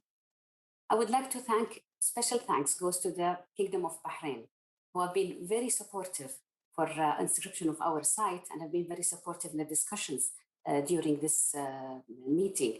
And we would like to wish them the best of luck. And definitely, as our dear Ambassador of Brazil has kindly said, it's not the end of the road. Definitely, having them as a member of the General Assembly will definitely enhance the discussions, and we're looking forward to being part of that. I would also like to thank the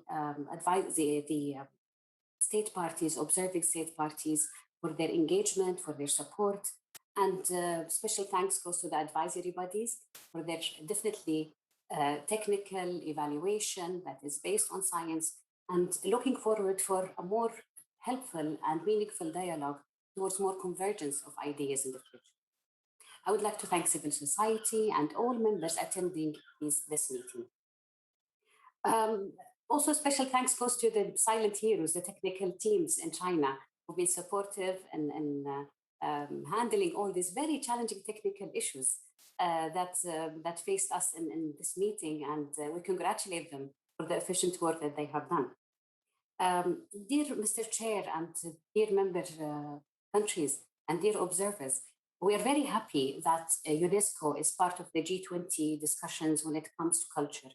Under Saudi Arabia's presidency, we had the initiative of creating the first ministerial meeting for the ministers of culture, including UNESCO, and this very important platform for dialogue when it comes to the promotion of culture, and definitely including heritage and the preserving heritage.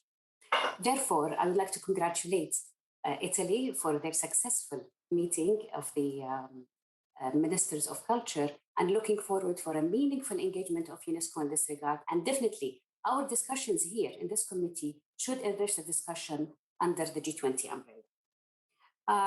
Overall, I would like to congratulate all state parties who have inscribed their sites. Looking forward to visiting them as well, but maybe I'll wait until I retire to join Ms. Rossler.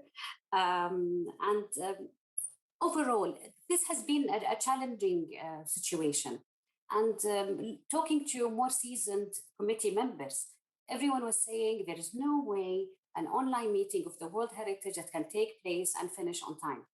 And here we are here, the last day, we have finished, and with the wise leadership of you, Chairman, and the great support of the Center and the advisory bodies, and the great engagement of member states, we are here today. We have finished successfully, and I would like to congratulate all of us for that. Looking to the future, we're looking for more dialogue. We're looking for systematic answers.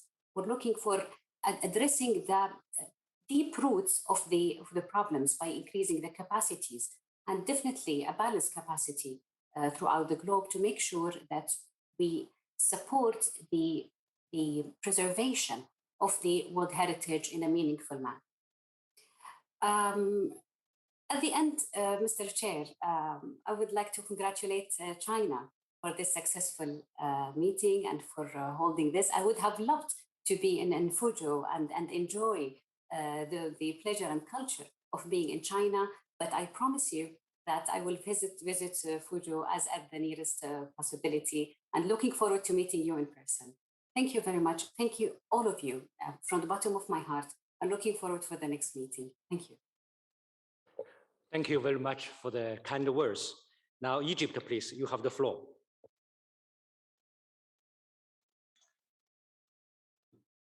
Thank you, Chair, and allow me, as we are approaching the closure of this session, to extend my delegation's warmest thanks and congratulations for the People's Republic of China for the extremely successful session of this committee. We also wish to commend your able leadership all along the session. This wasn't an easy session. In fact, when the idea of organizing it online was envisaged, there were a lot of fears. And I think these fears continued until very recently, but we managed to organize it all. And I think we should all be proud of this. We would also like to thank all the delegations, those whom we agreed with, as well as those we didn't agree with all the time. And let me assure you that we benefited from each interaction and we are really thankful for it. We also want to thank the World Heritage Center, as well as the advisory bodies. Chair, this convention is very dear to Egypt. It was inspired by what my country witnessed in the 1960s in Abu Simbel. We are and will be forever committed to it and to its success. The convention is reaching a milestone next year. The celebration of 50 years anniversary is an opportunity for all of us, and not only the members of this committee, to reflect on our success, but also on our challenges, to share the knowledge and expertise, to exchange experiences and success stories. This is why we are looking forward for the upcoming discussions on the future of the convention, whether within the ad hoc working group or within the next committee session. Finally, Chair, let me save the final remarks to a very dear person, and not only to my delegation, but also to me, Dr. Rossler. It's really hard to imagine the World Heritage Center without you. It's like a Mercedes without the 4 tires, as some have been saying here. But let's hope that maybe Mercedes will one day manufacture this car. Thank you a lot, and we really wish you a very successful everything in your life. Thank you. Thank you very much for the kind words. Uganda, please, you have the floor.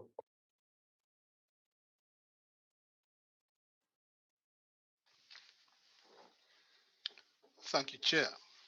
Uganda would like to thank China for hosting and chairing the extended 44th session of the World Heritage Committee, a job you have executed very well to the satisfaction of my delegation.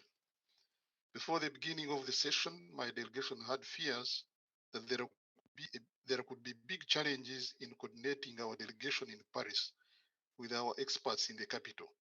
Fortunately, there were no lapses and the session proceedings were very smooth.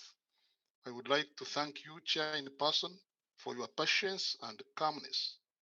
My delegation commends your leadership, which is exceptional. You're on record for chairing the first ever virtual session of the World Heritage Committee. It would be remiss of me if I did not thank the Secretariat of our committee, which did an excellent job in coordinating the work of the committee, including timely production and sharing of quality documents. Uganda is coming to the end of its 4-year mandate on the World Heritage Committee.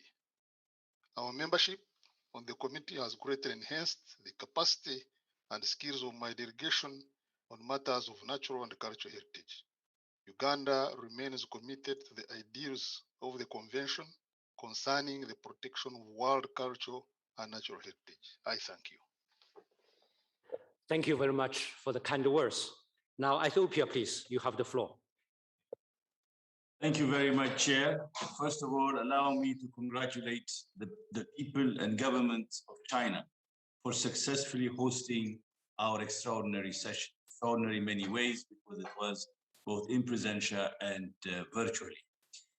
It shows your successful hosting. Successful hosting by China shows the commitment of your great country to multilateralism as a whole and to UNESCO in particular. Chair, we also appreciate and admire the way you chaired our meeting, particularly in bridging differences. You were very calm and very efficient. Maybe it's a testimony to Chinese Confucian philosophy, but you embody it perfectly. And we thank you for enabling us to reach this successful result. We also would like to thank the Vice Chair, Guatemala, for providing you and us all an efficient support. We extend our appreciation to our rapporteur for her very efficient way of handling the various difficult issues with which we were confronted. Lastly, we would like to thank the Secretariat, all staff of the Secretariat, We know the difficulties in holding meetings, the logistical nightmare that it represents. And I can imagine how it must have been particularly difficult given the nature of our meeting. So we thank all who are in the background, in the offline, as we say, working hard to support us, whether it's the translators or otherwise, who have done an extraordinary job. Chair, allow me also to join others in thanking Dr. Hosler. She has provided this organization and humanity as a whole great service through her commitment to the World Heritage Center. She will be greatly missed. Danke für Ihre Dienstleistung und viele Glücke für die Zukunft, Dr. Hosler. Dankeschön. Thank you very much. Please. Let me just conclude. Let me just add one or two words by thanking and congratulating all countries that have successfully inscribed their nominations on the list. It was a successful meeting for many countries, and we're very happy.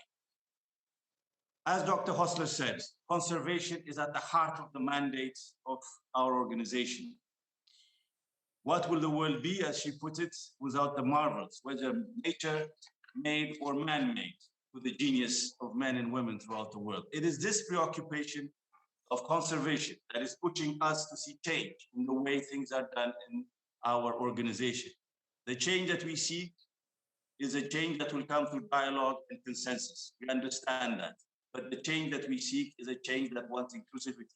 Inclusivity in the sites that need to be listed, inclusivity as well in the representation of our region in advisory bodies. This is the change we seek, and this is the change that must happen in the 21st century. We thank the DG, the Director General, in the opening speech for the commitment to this change in light of the 50th anniversary of our convention. And we look forward to partnering with all those who want to make this change effective. Lastly, Chair, I want to congratulate Russia for, of course, being chosen as our next host. Thank you very much. Thank you very much for your kind words. Now, Norway, please, you have the floor. Thank you, Mr. Chair. On behalf of the Norwegian delegation, I would like to thank you, Mr. Chair, for your excellent management of the committee meeting, held in a digital format for the first time in a very smooth manner. We also thank the rapporteur for the hard work in ensuring successful work on the decisions. We would also like to thank the advisory bodies and the dedicated staff at the World Heritage Center for the huge amount of work that they do, not only during the committee meetings, but throughout the course of the year for the best of the convention. Norway would like to sincerely thank the permanent delegation of the People's Republic of China to UNESCO and its ambassador for the great cooperation. Finally, we would like to commend the excellent leadership of Dr. Ressler, whose wisdom and integrity enlightens us all. We wish you all the best for the future. Since this is the last year as member of the committee, we would like to thank all our distinguished colleagues for 4 interesting and challenging years. During these 4 years, Norway has been an active member with a strong commitment to serve the aims of the convention, represented by experts constantly seeking transparency and decisions based on scientific evidence. The world is facing immense challenges, the alarming loss of nature and climate change considered the most prominent. The World Heritage Convention's global commitment to the conservation of the most exceptional places on the planet, while respecting their cultural and local connections, make an invaluable contribution to address these threats. Given the clear legal provisions that this convention provides, committee members have the best prerequisites, make the right decisions to protect World Heritage Properties' outstanding universal value. We wish the new members of the committee, the Secretariat and the advisory bodies much success in the years to come. Norway remains fully committed to the protection of World Heritage as a state party to the convention. Thank you, Mr. Chair. Thank you very much for the kind words. Bahrain, please, you have the floor. Thank you, Mr. Chair. I'll try to be very brief as we are all eager to reach the closing ceremony, which I'm sure will be as spectacular as the opening ceremony. Mr. Chair, as previous speakers have expressed, we would also like to express our greatest gratitude to you as chair for your wise leadership through these difficult deliberations, either because of the online format or due to the subject matters at hand in the previous session. So thank you again for that, and it's much appreciated. Our appreciation is also extended, obviously, to all the stakeholders involved, including the secretariats and advisory bodies, and the rapporteur, and particularly the director of the World Heritage Center, which for us as well is a very emotional day, seeing you in your capacity as director of the World Heritage Center in this committee session. And we would like to reiterate our appreciation for all your efforts that has been exerted to us as the State Party of Bahrain, but as well to the Category 2 Center here throughout the many years in your posts. And we look forward to further collaborating with you in your new academic role. Mr. Chair, I think this committee this year has discussed a number of very important policy documents, which we believe will have implications on the future of the convention. Since this is also our last year in the committee, we have attempted over the past 3 years to safeguard the credibility of the convention and withhold the operational guidelines with challenges, as all of you can imagine.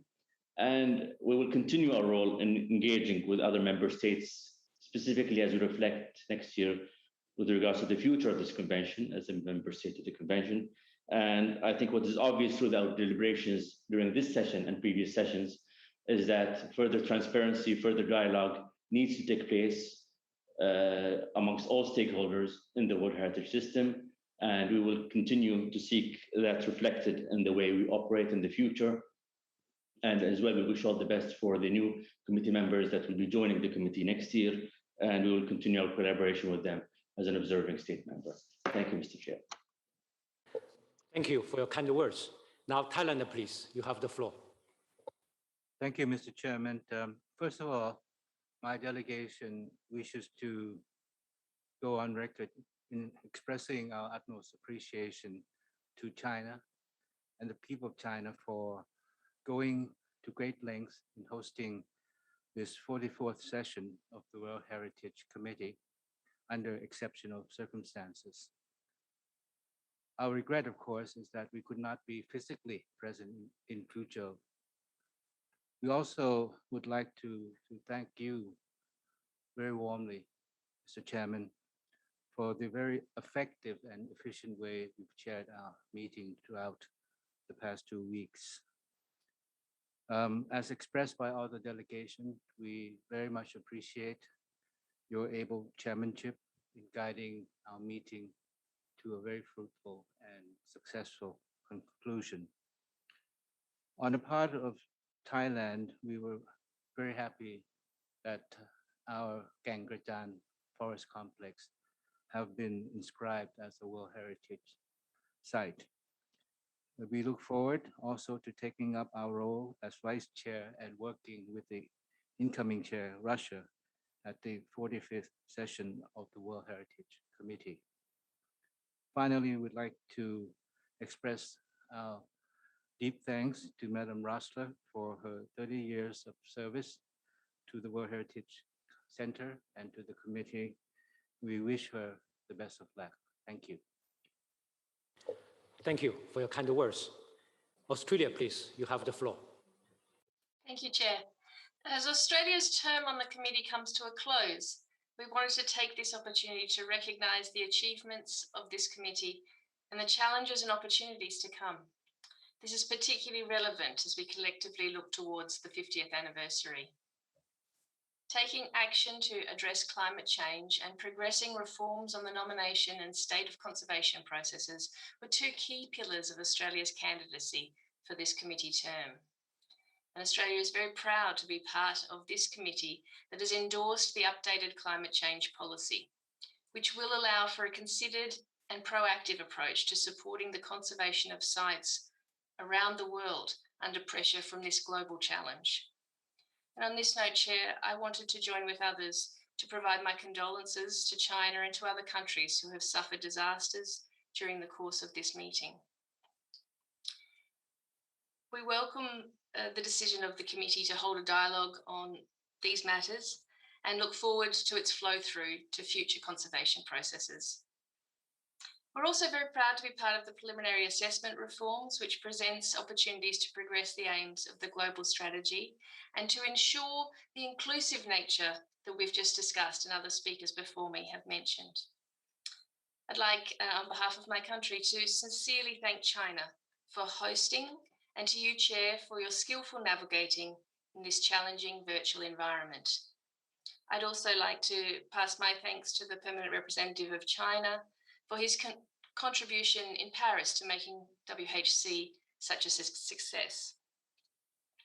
There is no doubt that the pandemic has made it globally difficult for many states parties, the advisory bodies in the centre, to not only assess but also progress the work to address impacts of OUV.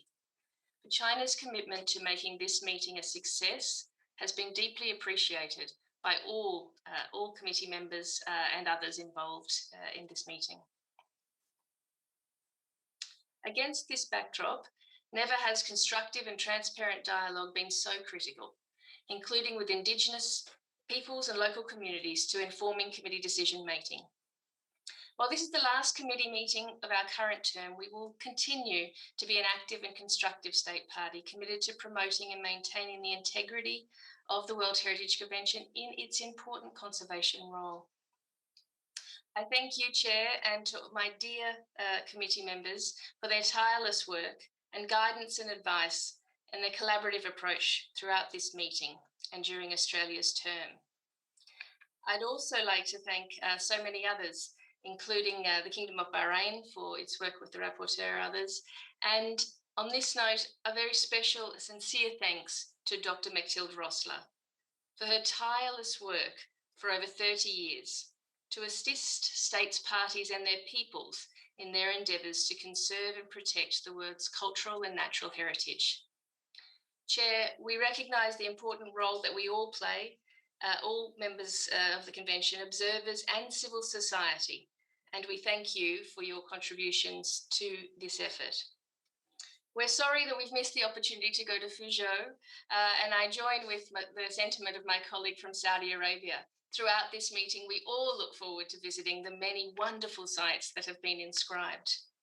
I thank you again, all involved. These are important and very critical actions that we take, and we're proud to have been a part of that. Thank you, Chair. Thank you very much. Now, Guatemala, please, you have the floor. Thank you, Chair. And first of all, I would like to congratulate and commend you for your work and your skillful leadership. Thank you very much for that. And thank you also for the city of Fuzhou for holding this extraordinary meeting and these difficult situations. And we really miss being there, but hopefully soon we're gonna arrive there and see all the wonderfuls that we have seen. I also would like to thank all your team, all your delegation that worked very hard, not just there in Fuzhou, but also here in UNESCO. We've made very good friends, and that is very positive out of this. Also, I want to thank the Secretariat very much, everyone involved in the Secretariat, from the director to the practical helpers. So thank you very much, and especially to Dr. Rossler. Felicitaciones, muchísimas gracias por su trabajo y pronto pueda disfrutar el fruto de lo que ha hecho y de lo que ha inscrito. I would also like to thank my colleague members of the committee. It's been a wonderful experience for me personally and also for Guatemala in the last 4 years as part of the committee as we finish this session and this period. Hopefully wanting to come back again soon in the future. But the most wonderful thing is that we have been able to evaluate our culture, our heritage, and also that we can actually work for our future because we're keeping up our history. So thank you all for that, for these wonderful experiences, for the learning process. Y también quiero darle las gracias a mi equipo técnico en Guatemala y aquí en París. Sin ellos no hubiera podido ser posible estas intervenciones y esta participación, y también al gobierno de Guatemala por haber permitido y deseado y promovido la candidatura de Guatemala al Comité de Patrimonio Mundial. Chair, thank you very much again for your wonderful skills for the smooth running of the session, and we hope to see you in Russia. Congratulations again. Thank you very much. Thank you very much for the kind words, and thank you for your support. Now, Hungary, please, you have the floor.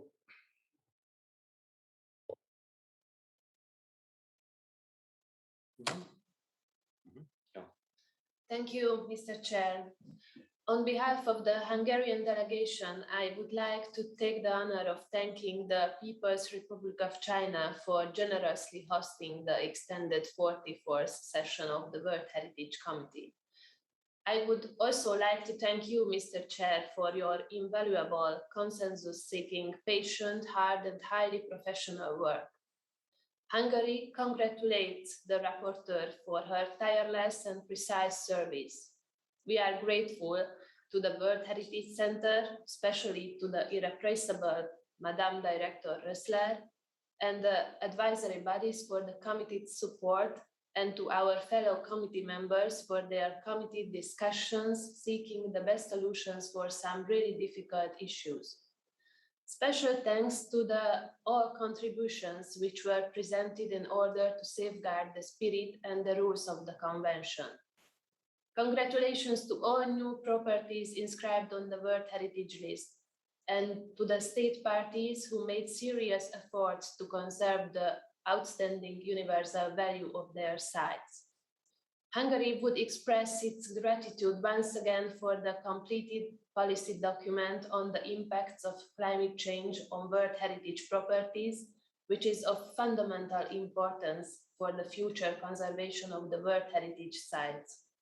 Last but not least, Hungary congratulates Russia for hosting our next session, and to Mr. Kuznetsov for his next year chairmanship.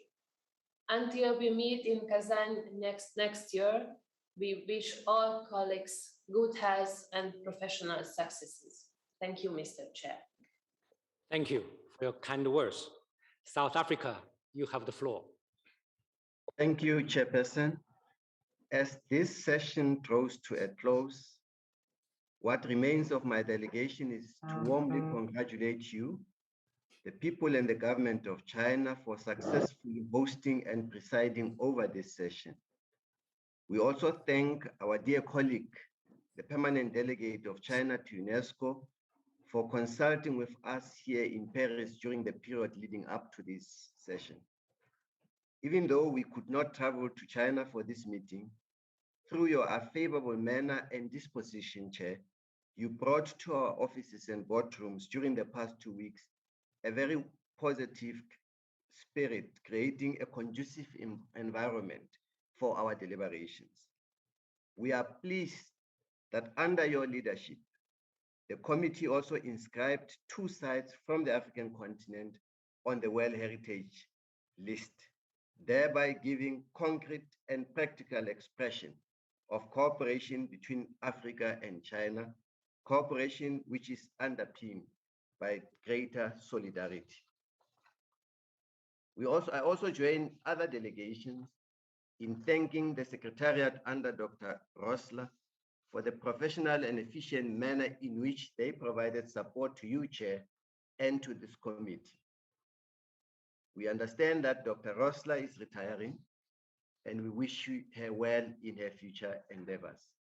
And finally, I also congratulate Russia for its election as the president and chair of this committee, and we are looking forward to traveling to Russia for the next session of the committee meeting. I thank you. Thank you very much for your kind words. Now, Mali, please, you have the floor. Merci, Monsieur le Président.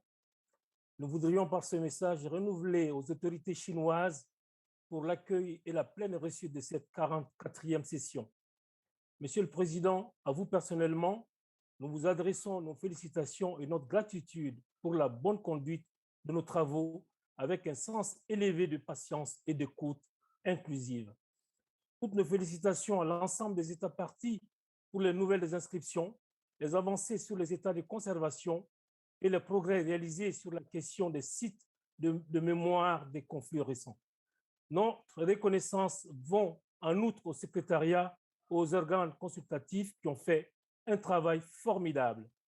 À notre chère Madame Rossler, le Mali vous remercie chaleureusement pour tout ce que vous avez entrepris au sein du Centre du patrimoine pour la protection et la promotion du patrimoine. Nous vous souhaitons plein succès pour vos projets futurs. Notre pays, le Mali, engagé aux côtés de tous pour la mise en œuvre effective et efficace de la Convention pour la protection du patrimoine mondial culturel et naturel. Vive la culture, vive le patrimoine, vive l'UNESCO. Je vous remercie. Thank you very much for your kind words. Now, Kyrgyzstan, please, you have the floor. Merci, Monsieur le Président. Cher Monsieur le Président, nous arrivons à la fin d'une très belle session. Très belle session grâce à votre leadership, Monsieur le Président, et la présidence de la République populaire de Chine. Et au nom de mon pays, nous vous remercions pour ce haut niveau de l'organisation et la conduite efficace à Fuzhou de la 44e session élargie du Comité du patrimoine mondial. Depuis la ratification de la Convention concernant la protection du patrimoine mondial culturel naturel de 1972, le Kyrgyzstan met tout en œuvre les mesures, les efforts pour remplir les obligations de cette convention en garantissant la protection et le développement des valeurs et des objets culturels, leur popularisation plus large dans le contexte de ce développement rapide de la société. Nous voudrions souligner qu'en 2017, le Kyrgyzstan a été élu pour la première fois en tant que membre du comité. Ces 4 années étaient une expérience inestimable de travail, de coopération dans le cadre de la Convention. Le Kyrgyzstan va clôturer son mandat en tant que membre du comité. À cet égard, nous tenons à exprimer notre gratitude aux membres du secrétariat qui travaillent tous les jours au Centre de le patrimoine mondial et sa brillante directrice, Madame Rossler. Nous saluons votre travail long et très efficace. Un mot à l'adresse à notre rapporteur et nous la remercions pour la qualité de son travail. Nous remercions également les organes consultatifs pour leur coopération fructueuse.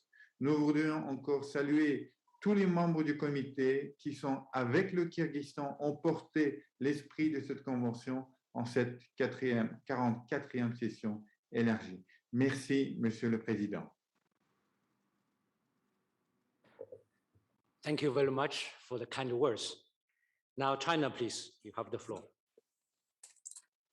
Thank you very much. And first of all, I would like to say that it is always a pleasure for my colleagues and me myself to work under your leadership, Mr. Chair. Whether we are in Beijing, we were in Beijing or in Paris through connection online. We thank you for your leadership. And then we would like to thank, I would like to thank all of my peer ambassadors, the permanent delegates. In last half year also, we've met 100 times also altogether, including the ambassadors of observer delegations. It is always a pleasure, and my delegation has learned a lot from your perspective. This is my personally, this is my first session. So during our discussions, during our person-to-person meeting, or during our discussion on the phone, or through WhatsApp, we really try to understand your perspective. It is really enriched our understanding. I thank you very much for your friendship and your support. And then I would like to thank the ADG Anthony, UNESCO's ADG for culture. And ADG, you are always available for discuss any issue associated with the preparation of this session, whether it's at midnight or in the early morning. So we enjoyed the discussion, collaboration with you and your team. And I also like to express my gratitude to ADG Jeffries to organize the technical support team As you can see, the technical support is wonderful this time. We remain connected all the time with all the channels of interpretation. So we thank to our technical support team and the interpreters. Okay, so we cannot do without them.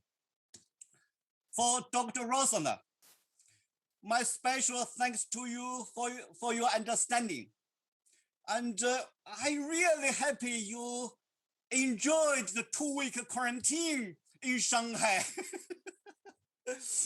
That showed your dedication to the work of the World Heritage. So your lifelong dedication to World Heritage bears great fruits, you can see, and we really benefit from your experience and inspiration. And then I would like to say thank you to our repertoire. Madam Repertoire, Ms. Repertoire, your command of the English language and also the rules and the procedures of the committee is admirable. You've done an excellent job. So my delegation will send you a package of gift to express our special thanks to you, to the repertoire. So as I just mentioned, this is the first session for me. So I look forward to collaborate with all of you to understand the culture, to understand the heritage, to understand more the delicate balance between protection and development. So we look forward to strengthening our collaboration at the 45th session in Kazan, Russia. So with this, I thank you very much. Thank you for your kind words. Now, Spain, please, you have the floor. Muchas gracias, señor presidente. Cuando terminó el punto memoria, tuve la ocasión de felicitarle a usted por la habilidad que ha demostrado para presidir este comité, a su equipo y a la ciudad de Fuzhou. También me refería a mis queridos colegas del comité por la cordura que han demostrado en participar de esos trabajos. Pero no podía despedirme de este comité. España también se jubila del comité en este momento sin referirme a más gente. Tenemos que hacer un agradecimiento como Estado a la delegada de Arabia Saudita porque fue nuestra voz en el comité a la hora de defender nuestra propuesta y le estamos eternamente agradecidos. Queremos agradecer también, con su permiso, al embajador de China, que ha sido un puente de enlace entre usted y nosotros, porque él estaba en París y hacía de portavoz suyo en los momentos en que había dudas o dificultades para llegar a este reto tan grande que ha supuesto estar todos conectados con diferentes usos horarios en distintas partes del mundo. Yo mismo he seguido el comité desde Madrid, hoy desde Valencia, mientras nuestra delegación estaba en París, capitaneada por nuestro adjunto, señor Íñigo Ramírez, con una conexión perfecta entre París, Madrid y China, lo cual parecía absolutamente imposible. Y hay que agradecer a la señora Rosler su trabajo, lo han dicho todos ustedes, no sería capaz de decir alguna cosa más imaginativa, pero sí que quiero añadir, aparte de lo profesional y lo personal, que siempre que fui a ver a la señora Rosler, siempre me abrió la puerta con una sonrisa y me despidió con una sonrisa. Y eso es muy de agradecer porque eso hace las cosas y los trabajos difíciles a veces fáciles, porque esa tarea nuestra con el Centro de Patrimonio nunca es tan sencilla. Agradezco también al señor Otone su disponibilidad, a todo el personal del Centro de Patrimonio, al secretariado, a la reporter, lo han dicho sobradamente, le sobran méritos, ha hecho una tarea ingente que a mí me parece que tiene hasta un toque mágico para poderlo hacer tan fácil. Y quiero hacer una mención personal especial a los traductores, no solo por el trabajo en el que nos prestan a todos, sino porque soy consciente, y quiero que lo sepan, del martirio que les supone algunas veces interpretarme, porque soy incapaz de no acelerarme en la expresión y no he aprendido a hablar más lento, que me lo han repetido por activa y por pasiva. Es un defecto personal que ellos sufren y que yo les agradezco por eso. Efectivamente, lo único que nos ha faltado a nosotros ha sido visitar Fuzhou. Yo me hago el firme propósito de visitarlo y le tengo que decir a la ilustre delegada de Arabia Saudita que lo voy a visitar antes que ella, porque si espera jubilarse es tan joven que yo me voy a jubilar mucho antes y en eso le llevo ventaja.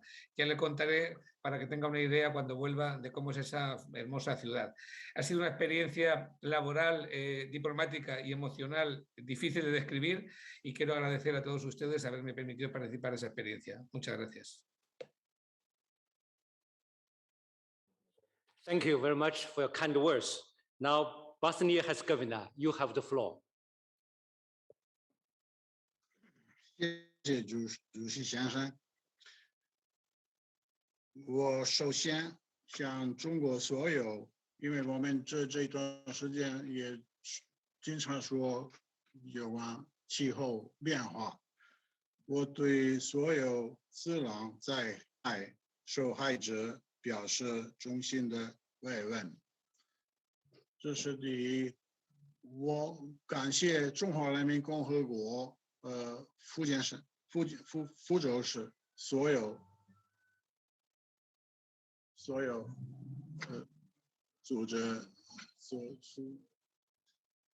组织这么一个有效的第44世界一场大会。这次我们没有能够去福州，一部分人能够去。我感谢主席你的领导，你这一次组织这么一个好会，也感谢 Madam Rosler 和他所有帮助他的人组织有效的组织大会。我们能够发现世界很小，所以虽然我们现在有的人对有的人，但是我们都在一起做一个很重要的活动，我们讨论很重要的问题。我们怎么看？就是看我们决定，我们委员会的决定的反应在世界很大，所以我们特别重视，应该特别重视这个活动。这是波斯尼亚和这个维纳最后一年参加委员会，我感谢所有同志们、朋友们。我感谢中华人民共和国，我祝贺俄罗斯组织今后第45届会。我会助力，也很注意对万科组织活动，感谢你们，感谢所有朋友。我说这次没有能够去福州，想以后谁知道会有机会 ，Inshallah， 谢谢你们。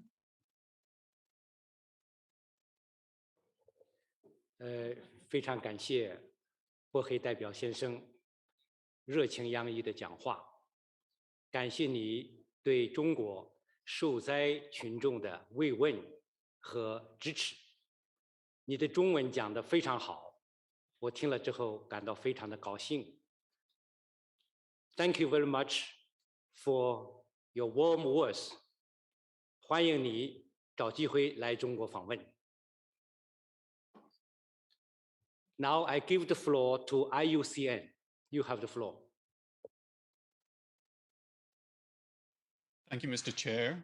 I think I can speak on behalf of all three of the advisory bodies to firstly thank you and also thank the rapporteur for your very calm and friendly and effective steering of our meeting. And we regret again that we could not meet together in Fuzhou to share in the hospitality, but also because I think we've missed the human interactions that can only happen when the committee meets in person. We thank all of the committee members, all of your experts, your site managers, and those of all of the state parties, the communities, the indigenous peoples that are committed to finding a future for the convention as an exercise in inclusive conservation leadership. We fully subscribe to the needs to rebalance our approach to World Heritage to respond to those regions and those voices that remain inadequately represented in the work of the convention, whilst remaining true to the universal values and to the power of World Heritage. I'd like to also thank all of the staff in our own teams as advisory bodies, and especially all of the volunteers across the world who give up their time and their expertise freely to support this convention. Mr. Chair, finally, I'm especially sure that I can speak for all of the three advisory bodies in expressing our thanks to our dear friend and our dear colleague Mechthild Rüssler for her immense professionalism through a lifetime devoted to World Heritage. Behind every committee meeting, there's a huge teamwork with the wonderful staff of the World Heritage Center, and that happens through the work, especially that is coordinated by the director of the center. And for Mechthild, this has been a true vocation. And having first met you, Mechthild, as an on-ground manager of a World Heritage site, I know that you bring the credibility and the vision of the convention when you meet the communities that depend on World Heritage on the ground, just as much as you do when you're sat on the podium. Thank you, Mechthild. You've been a rock for the credibility of the convention. We'll miss you enormously, and we wish you all our good wishes for the future. Thank you, Mr. Chair. Thank you for your kind words. Dear colleagues, I really want to thank you once again for your support and solidarity demonstrated just now. I also wish to listen more to your reflections. However, we are short of time and we have to move forward now to the next parts of our program. I understand that the Secretariat would also like to take the floor for a few minutes from Paris. You have the floor, please. Thank you. Thank you very much, Mr. Chairperson. In addition to thanking you, Mr. Chairperson, for your leadership and smooth management of the committee's deliberations, and thanking the government of China, I wanted to take this opportunity to thank, on behalf of myself and all our colleagues here at the World Heritage Center and at UNESCO, to thank someone else today, someone who will be leaving us very shortly, and someone who joined UNESCO headquarters in Paris in 1991 and started with the World Heritage Center as the center was established in 1992. She has held many different positions, including as program specialist for natural heritage, Chief of Europe and North America, Chief of Policy and Statutory Meeting Section, and Deputy Director, before becoming Director later in 2015. I am, of course, speaking, Mr. Chairperson, about Ms. Mechthild Rüssler. As she prepares to retire on the 30th of September, we would like to thank her for all her contributions and leadership of the World Heritage Center, which she has led since 2015, and for her dedication and long work at UNESCO. We, as Ms. Rüssler retires, we wish her all the very best for this next phase of her life and hope always to be able to turn to her. We have, for the consideration of the committee, Mr. Chairperson, one last very important document which I want to request you to allow me to present. Please.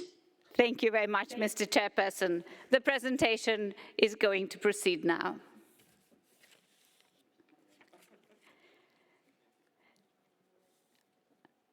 Next, please. Next. Next.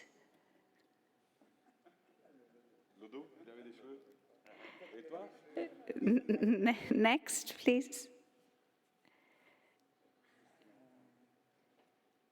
Next.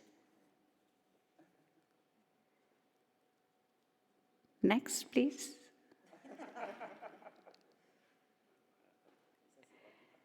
Next. Next, please.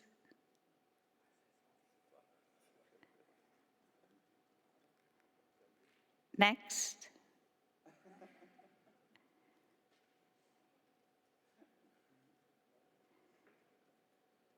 Next, please.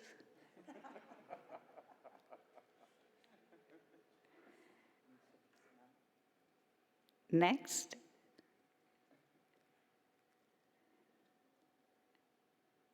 Next, please.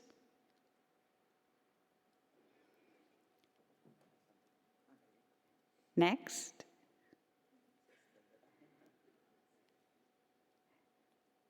Next, please.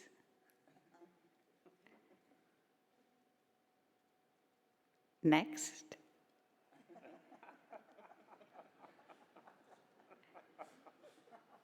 Next, please. Thank you very much to Ms. Rossler and to you, Mr. Chairperson. Thank you. It's such a touching video.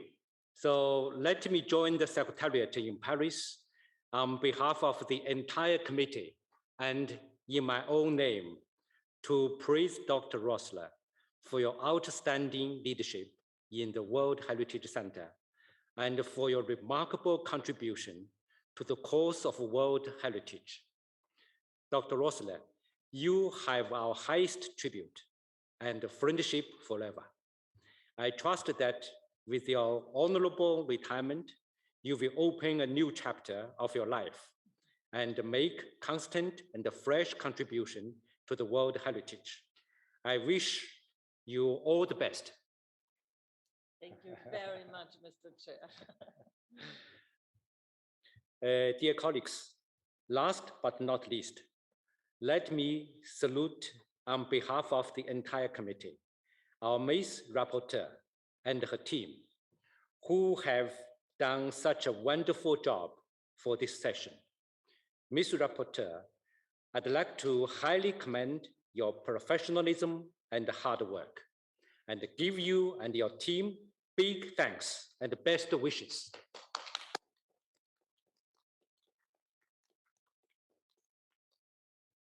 Dear colleagues, I now declare the extended 44th session closed.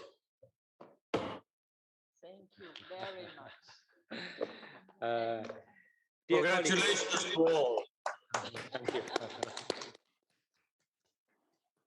Dear colleagues, it's my pleasure to inform you that a closing ceremony will take place in about 10 minutes. I invite you, therefore, to stay connected, and in the meantime, we will broadcast a video entitled A Symphony of Mountains and Sea. Enjoy the beautiful video and see you very shortly. Thank you.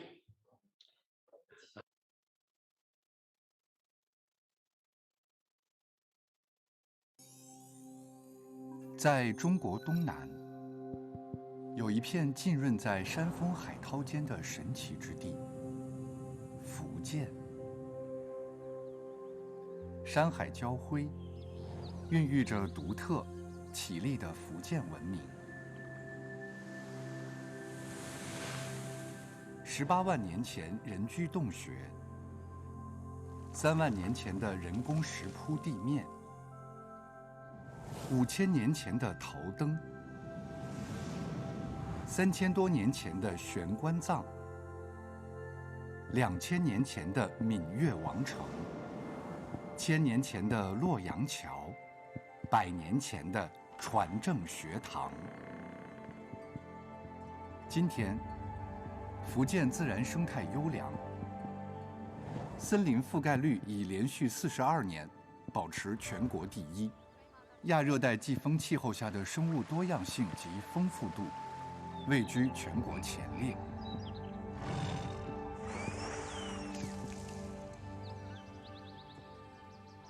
1985年，中国加入《保护世界文化与自然遗产公约》。今天，福建已有4项基于大自然造化和前人创造的自然与文化珍宝。 列入世界遗产名录。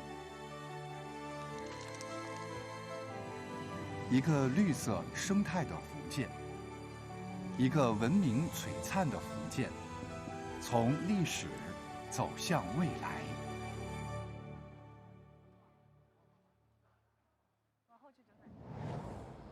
福建的故事来自山，福建世界遗产保护传承从山里走出第一步。1999年，武夷山被正式列入世界遗产名录，成为福建第一、中国第4个文化与自然遗产。东周出孔丘，南宋有朱熹。孔孟之后最伟大的思想家朱子成长传道的足迹，遍布武夷山。在南宋至清代的700多年间，朱子理学是官方正统哲学思想。朱熹学说著述的广泛传播，塑造了后世中国人的家国理想、伦理价值和精神世界。朱子学传播到东亚、东南亚，成为东亚文明的重要组成部分。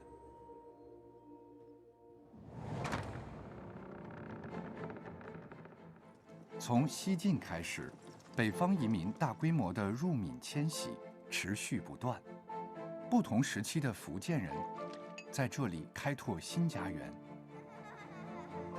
世界上独一无二的山区大型夯土民居建筑——福建土楼，在福建西南部，演绎着一代代更新的宏大故事。这些圆形、方形、半圆形、弧形的土楼，适宜山地生活的聚族而居，抵御外袭。2008年，福建土楼因其东方血缘伦理关系和聚族而居传统文化的历史见证及普遍价值，被正式列入世界遗产名录。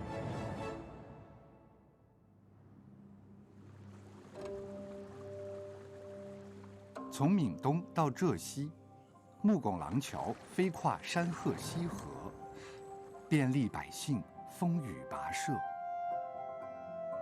桥梁承载的是信息传递，是商业贸易，而廊桥上的一木一瓦，更传递着中国传统乡村社会的信仰、道德与温情。廊桥的飞檐，跨越的是丹山，映照的是碧水。福建泰宁拥有中国丹霞地貌组成中最完好的古夷平面，最密集的网状谷地，最发育的崖壁洞穴和最宏大的水上丹霞。在2010年，中国丹霞泰宁被作为世界自然遗产列入世界遗产名录。福建的故事来自海，福建的世界遗产保护传承必然激荡着海洋的澎湃。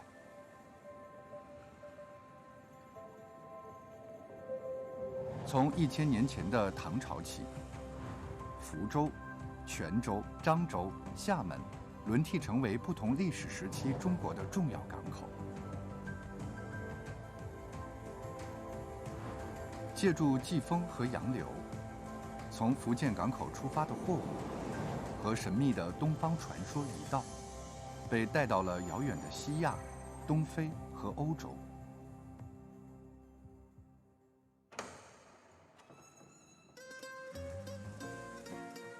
19世纪中期到20世纪中期这100年间，厦门的鼓浪屿上，闽南本土居民、外来多国侨民和华侨群体在共同营建一个历史国际社区，有900多座不同风格的历史建筑、自然景观，勾勒出1.88平方公里之内中国、东南亚和欧洲建筑及其文化价值的融合脉络。在2017年第41届世界遗产大会上，鼓浪屿历史国际社区成为福建第4处世界遗产。福州是福建的省会城市，它已经有2200多年的建城史。位于福州城市中心区的3坊7巷，城市中心居住区的历史已延续了1000年。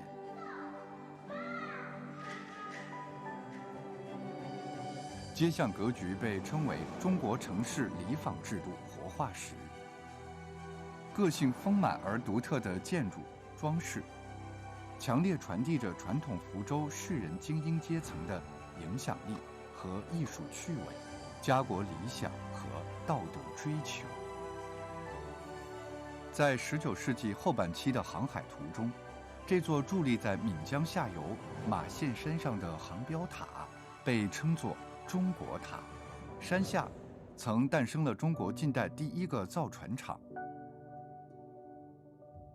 中国第一座学习西方航海与船舶技术的学校——福建船政学堂。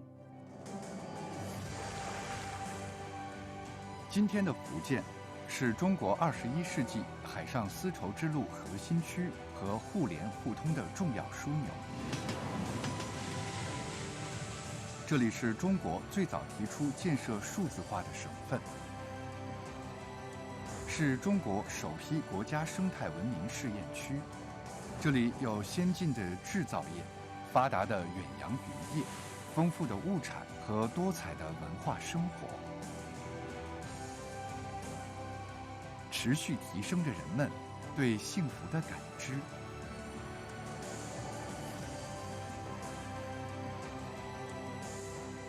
5000年的福建文明正在上演新的史诗。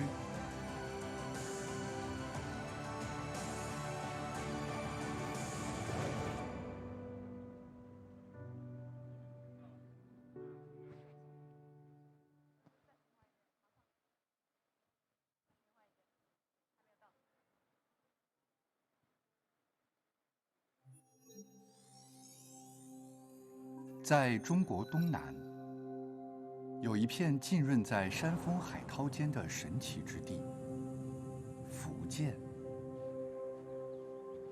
山海交辉，孕育着独特、绮丽的福建文明。18万年前人居洞穴，3万年前的人工石铺地面，5000年前的头灯，3000多年前的玄关藏，2000年前的闽越王城，1000年前的洛阳桥，100年前的船政学堂。今天，福建自然生态优良，森林覆盖率已连续42年保持全国第一。亚热带季风气候下的生物多样性及丰富度位居全国前列。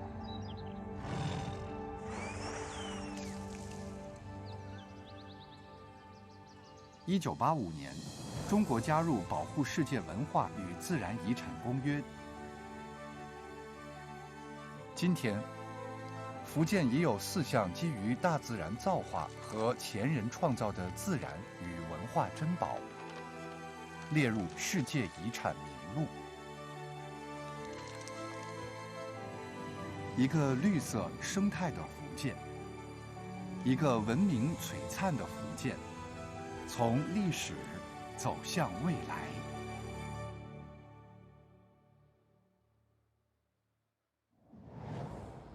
福建的故事来自山。福建世界遗产保护传承从山里走出第一步。1999年，武夷山被正式列入世界遗产名录，成为福建第一、中国第4个文化与自然遗产。东周出孔丘，南宋有朱熹。孔孟之后最伟大的思想家朱子成长传道的足迹，遍布武夷山。在南宋至清代的700多年间，朱子理学是官方正统哲学思想。朱熹学说著述的广泛传播，塑造了后世中国人的家国理想、伦理价值和精神世界。朱子学传播到东亚、东南亚，成为东亚文明的重要组成部部分。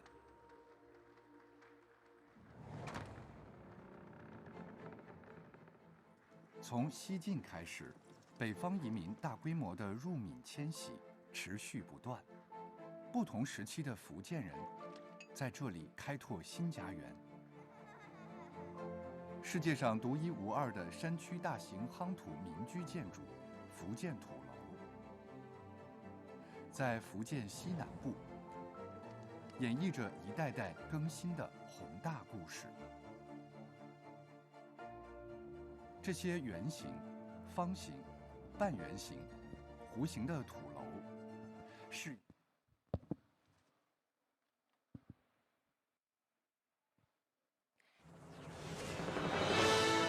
有请中国联合国教科文组织全国委员会秘书长秦超威先生主持第44届世界遗产大会闭幕式。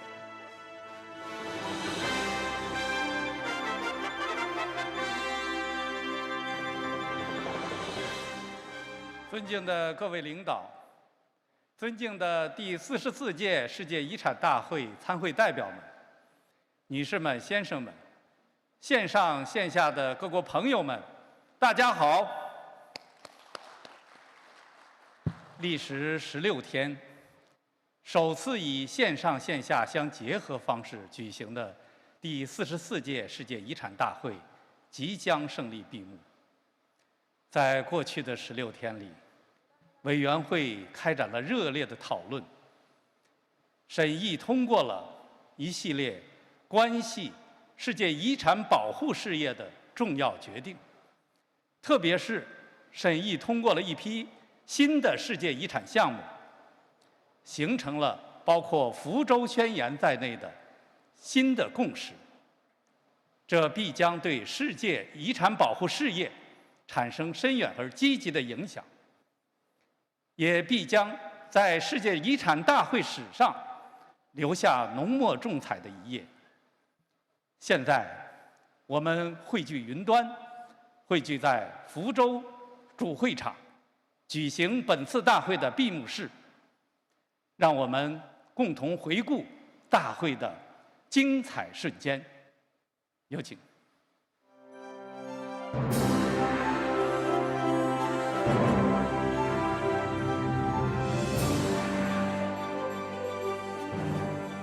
习近平主席专门发来贺信，中国愿同世界各国和联合国教科文组织一道，共同守护好全人类的文化瑰宝和自然珍宝。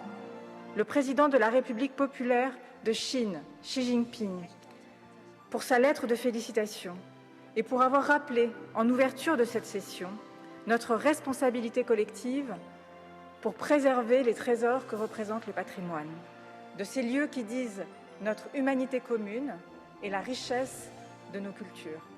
If the task of preserving and keeping up our common achievements in arts and architecture is common to all of us, because this is our human heritage, our own creations, then we have to look for and find new synergies. A nation's culture resides in the heart and in the soul of its people. I wish you every success in your deliberations.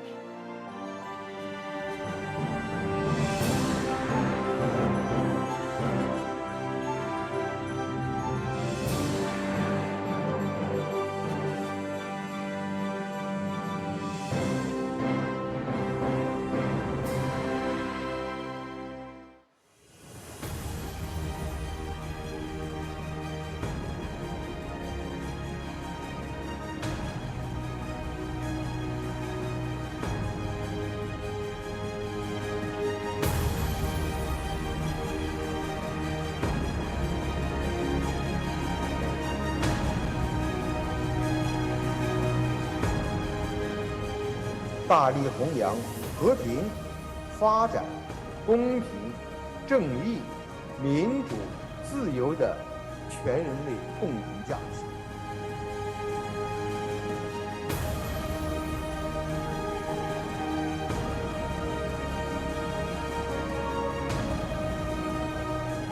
一致通过了福州宣言。宣言呢，重申了世界遗产保护和开展国际合作的重要的意义。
The province really displays its culture and natural heritage in an excellent way. You have both mixed sites and cultural heritage sites. So it has been a wonderful experience. So amazing organization, wonderful hospitality, and use of technologies has really proven China has reached a time. If we check, for instance, in terms of environment, the forest coverage of 67% is a great achievement. 福州你好，福州你好，福州哑巴。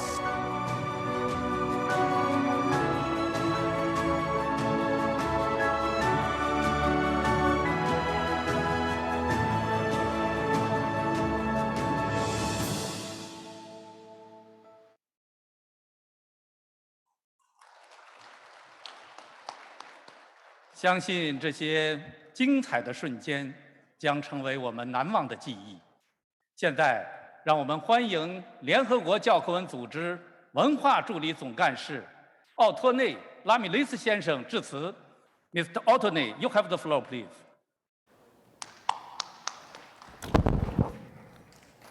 Thank you so much.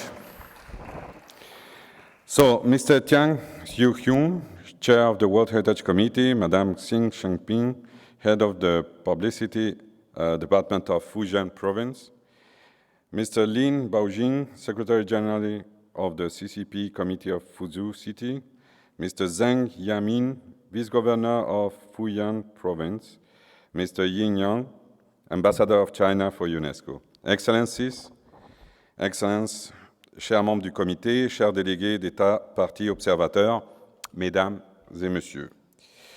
Je suis très heureux de vous retrouver aujourd'hui à l'occasion de la cérémonie de clôture de la 44e session élargie du Comité du patrimoine mondial. Je tiens tout particulièrement à remercier la Chine, État hôte, pour l'excellente organisation de cette session, son soutien sans faille, ainsi que sa contribution remarquable en dépit des circonstances que nous connaissons tous. Malgré les immenses défis que cette crise a soulevés, vous avez su surmonter les difficultés, les obstacles, et vous êtes parvenus à vous réunir dans le cadre de la 44e session élargie. Vous êtes rassemblés pour la première fois sous un format tout à fait nouveau dans l'histoire du comité. Bien que le format en ligne engendre son lot de difficultés et ne peut remplacer la joie de se réunir en présence, vous êtes admirablement adaptés afin de mener des débats fructueux sur les mécanismes de la Convention, poursuivre des réflexions capitales pour le futur de notre Convention, notamment sur les sites de mémoire, et prendre plus de 322 décisions sur l'état de conservation des biens du patrimoine mondial, les propositions d'inscription à la liste du patrimoine mondial et sur bien d'autres sujets encore. Au cours de cette session, les membres du comité, mais également les délégations d'États parties observateurs, ont souligné l'importance qui doit être donnée en premier lieu à la conservation adéquate des biens du patrimoine mondial avant les propositions d'inscription afin de garantir la crédibilité de la liste du patrimoine mondial. Vous avez unanimement reconnu que le renforcement des capacités est un axe stratégique si l'on souhaite parvenir au degré le plus élevé de protection des biens du patrimoine mondial. Climate change has also emerged as a central challenge facing the conservation of World Heritage properties. Without bold action to combat and mitigate the effects of climate change, it is clear that many sites, whether inscribed on the World Heritage List or not, cannot be safeguarded in the long term. Some properties are already suffering the effects of climate change. This issue has been discussed at length during this committee and undoubtedly represents a major challenge facing the Convention in the coming years. Your discussion made clear that addressing the climate crisis requires coordinated policies at the international level, and your commitment to protecting World Heritage properties from the adverse effect of climate change was evident. In this regard, the committee took a landmark decision in approving the draft updated policy document on the impacts of climate change on World Heritage properties, which will be examined at the 23rd session of General Assembly of States Party to the Convention in November. Conservation, of course, lies at the heart of the Convention, which is why nominations are so important, as they enrich the World Heritage List and help safeguarding sites in need of international protection. During the committee, members stressed the urgent necessity of making the World Heritage List more representative and balanced, with a particular emphasis on Africa. As we know, the World Heritage List contains too few African sites. This gap is unacceptable, given the values of Convention which we all share. As such, we have all celebrated the inscription of 2 new sites from Africa during this session. Of course, much work remains, but this represents an important step forward towards a more balanced and representative World Heritage List. En esta sesión se habrán puesto de manifiesto los esfuerzos que aún quedan por hacer para conseguir una lista de patrimonio mundial equilibrada, representativa y creíble, de acuerdo con la estrategia global. El 50 aniversario de la Convención brindará sin duda la oportunidad de seguir reflexionando sobre este imperativo que debería convertirse en la prioridad. El nombre del aniversario es The Next 50, World Heritage as a Source of Resilience, Humanity and Innovation for Future Generations. Esta sesión es de gran importancia para la continuidad de la aplicación de la Convención del Patrimonio Mundial, un instrumento normativo cuya reputación mundial no hace falta recordar. La sesión era muy esperada por todos los actores de la Convención, por las comunidades locales afectadas y, en general, por todos los que aprecian los valores del patrimonio mundial. Ayer estábamos con la directora general en Roma para el primer encuentro oficial de cultura del G20. No les puedo decir cuántas veces hubo referencia no solamente a la acción de la UNESCO y de sus convenciones, recomendaciones, sino también a la importancia de este hermoso instrumento que es el patrimonio mundial. Estimados miembros del comité, estimados delegados de los Estados partes observadores, por todas estas razones, permítanme agradecerles profundamente la calidad de su trabajo y, por último, permítanme felicitar una vez más a China y a toda la representación china por la organización y el extraordinario éxito de esta sesión número 44 ampliada del Comité del Patrimonio Mundial. Finalmente, quisiera agradecer, en nombre de la UNESCO, todo el trabajo de la Secretaría que lleva más de 2 años preparando este encuentro. Y como no puedo dejar pasar la oportunidad, también quiero felicitar y agradecer a Mechtil Rosler, nuestra directora del Centro del Patrimonio Mundial, por su generosidad de compartir durante estos 3 años y medio junto a mí su experiencia, sus conocimientos y su alegría. Le deseo lo mejor en esta nueva etapa que comienza y, por supuesto, acá tiene grandes amigos que la van a esperar siempre. Muchas gracias y nos vemos el próximo año en Kazán. Muchas gracias.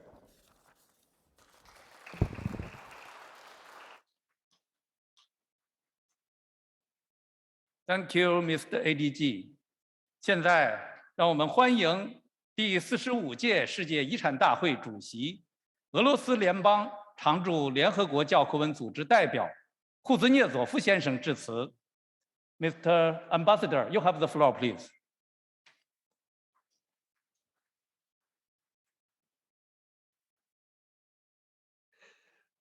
Mr. Chair, distinguished authorities of China and the city of Fuzhou, dear colleagues, ladies and gentlemen. First, I would like to congratulate and to thank China for the excellent organization of the 44th extended session of the World Heritage Committee. Let us be frank, on the eve of this important event, many of us wondered whether we would be able to accomplish the committee's tasks in a very difficult and unprecedented situation. The global spread of the COVID-19 pandemic made the current session to be the first one held online. This circumstance brought about serious technical and communication problems. Moreover, we faced an overloaded and complex agenda inherited from the year 2020, when there was no session at all. Today, when all these difficulties are behind us, we can say with great satisfaction and joy that the committee has successfully fulfilled its program. The 44th session has well achieved its goal to enhance the global implementation of the Convention and protection of the World Heritage. This became possible thanks to the smooth and effective cooperation between the Chinese chairmanship, the rapporteur, UNESCO Secretariat, World Heritage Center, and committee members. Special thanks should be addressed to the chairman of the session, Mr. Tian Xuejun, whose skillful leadership and wisdom allowed us to sail through sometimes stormy waters and arrive to the safe haven. Congratulations and many thanks to the host city of Fuzhou. Though we could not travel to this city, throughout the session, we were not only feeling its presence on the screens of our computers, but we also had it in our hearts and minds. Finally, I would like to thank in a very special way the director of the World Heritage Center, Dr. Rosler, for her exemplary and admirable service to the noble cause of protection of the most valuable treasures created by nature and human genius. Mechthild, you are a real outstanding universal value for us. Mr. Chair, this session, though ordinary, was unusual and highly instructive in many ways. It has demonstrated that we should view World Heritage protection not only academically through the prism of the Convention's basic text, but within a broader context of the social and economic situation worldwide, and in particular state parties, as well as in the light of modern challenges like pandemic, of coronavirus or climate change. In this respect, the adoption of a draft policy document on the impact of climate change on World Heritage is one of the important accomplishments of this session.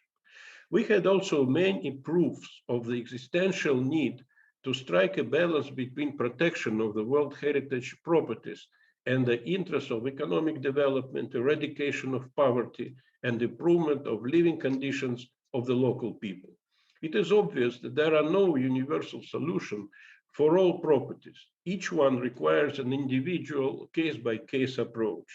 Hence the need to improve and strengthen cooperation between state parties and advisory bodies.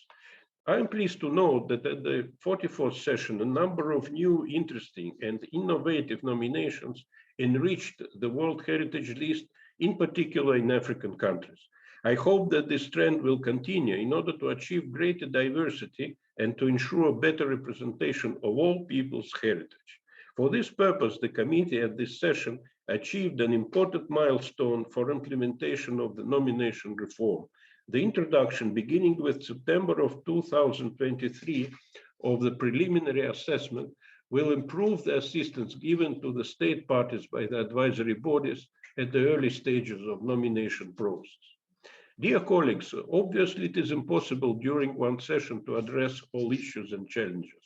It concerns a number of difficult items, such as nomination associated with memories of recent conflicts and other negative or divisive memories, as well as different interpretation of historic events.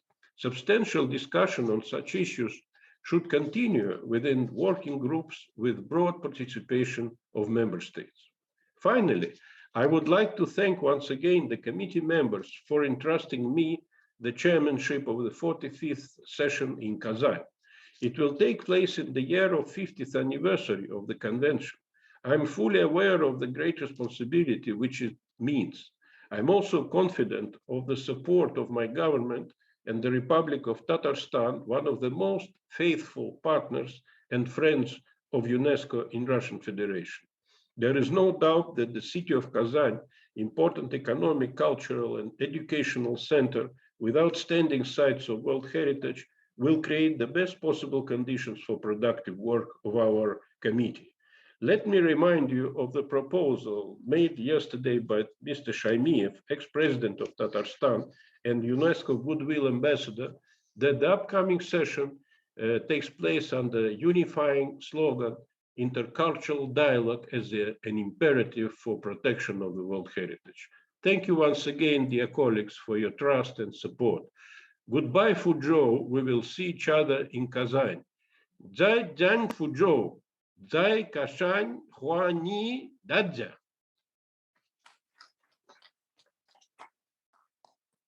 谢谢库兹涅佐夫先生，也再次祝贺您当选第45届世界遗产大会主席。现在我们欢迎东道主代表、福建省委常委、宣传部部长邢善平女士致辞。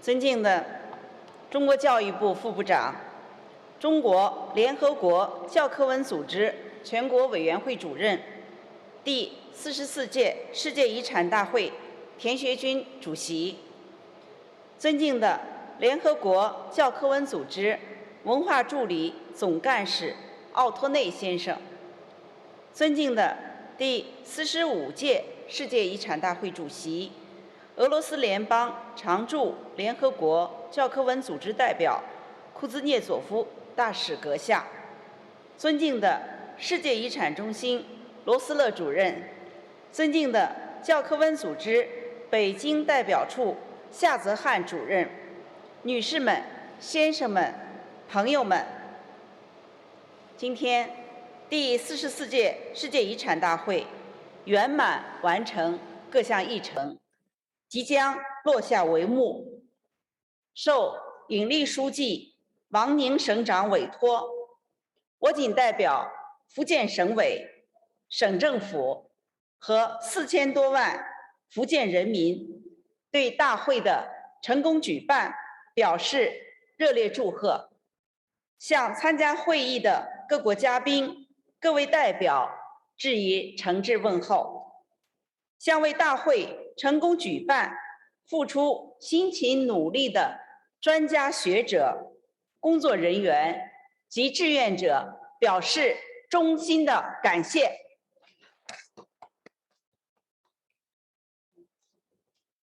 本次世遗大会，习近平主席亲致贺信，深刻指出，世界文化和自然遗产是人类文明发展和自然演进的重要成果，也是促进不同文明交流互鉴的重要载体。这与习近平主席在福建工作期间关于文化和自然遗产保护传承的重要理念、重大实践一脉相承，为我们加强交流合作、推动文明对话、促进交流互鉴，共同守护好全人类的文化瑰宝和自然珍宝，指明了方向，增添了信心，提供了动力。文明因交流而多彩，文明因互鉴而丰富。在大家的共同努力下，我们成功举办了一届简约、精彩、安全的世界遗产大会，这为各国加强世界遗产领域的交流互鉴、合作共赢提供了国际平台，为构建人类命运共同体汇聚了文化的力量，为展现中国形象、讲好中国故事打开了国际窗口。在会议筹备过程中，我们结合线上线下办会特点，实施的一系列操作规范与执行标准，为后疫情阶段世遗大会的召开提供了重要参照，在世界遗产保护事业的历史进程中留下了福建元素和福州印记。本次世遗大会，泉州宋元中国的世界海洋商贸中心项目申遗成功，福建的世界遗产增加至5处。我们的遗产保护工作要求更高，任务更重，责任更大。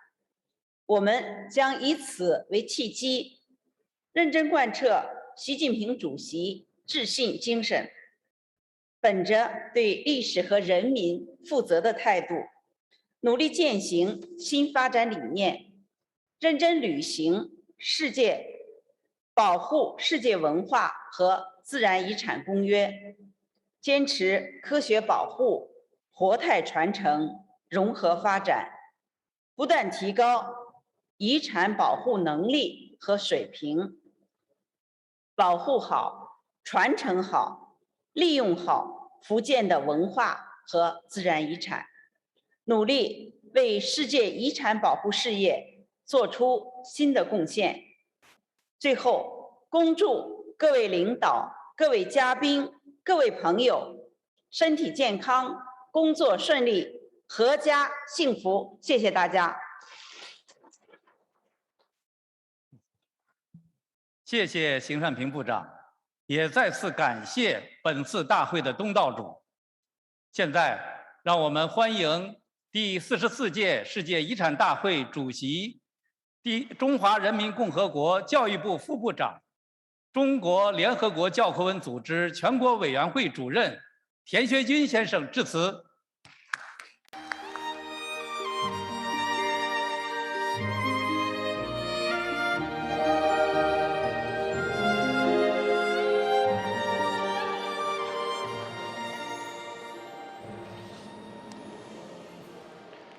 尊敬的福建省委常委、宣传部长邢善平女士，尊敬的福建省委常委、福州市委书记林宝金先生，尊敬的福建省副省长郑建敏先生，尊敬的联合国教科文组织文化助理总干事奥托内先生，尊敬的第45届世界遗产大会主席、俄罗斯联邦常驻联合国教科文组织代表库兹涅索夫大使阁下，尊敬的世界遗产委员会成员国、保护世界文化和自然遗产公约缔约国代表、女士们、先生们、朋友们，第44届世界遗产大会在完成各项议程之后，即将落下帷幕。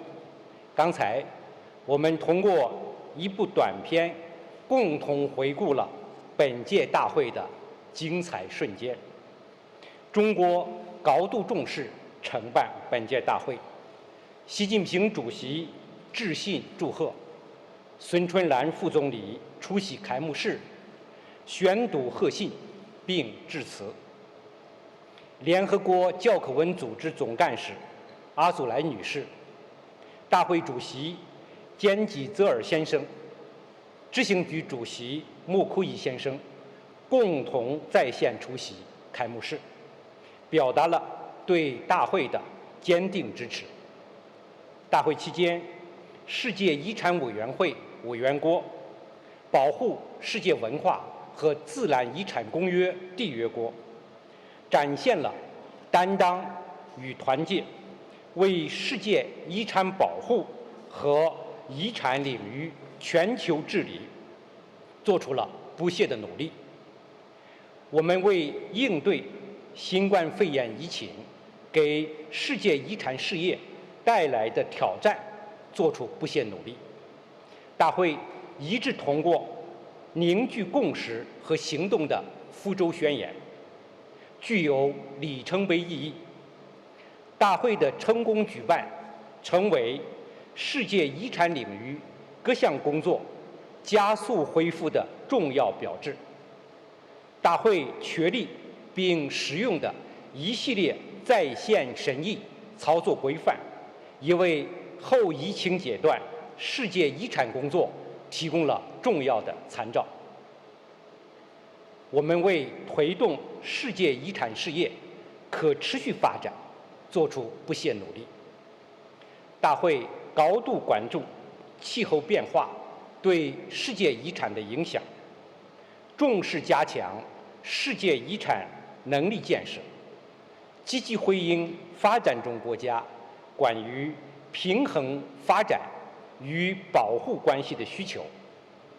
大会通过了实施预先评估的时间表和路线图，增强了世界遗产申报的前瞻性和规划性。同时，缔约国普遍关心的世界遗产申报程序改革以及世界遗产基金的使用和国际援助的实施也取得了重要的成果。我们为改善世界遗产的代表性、平衡性做出不懈的努力。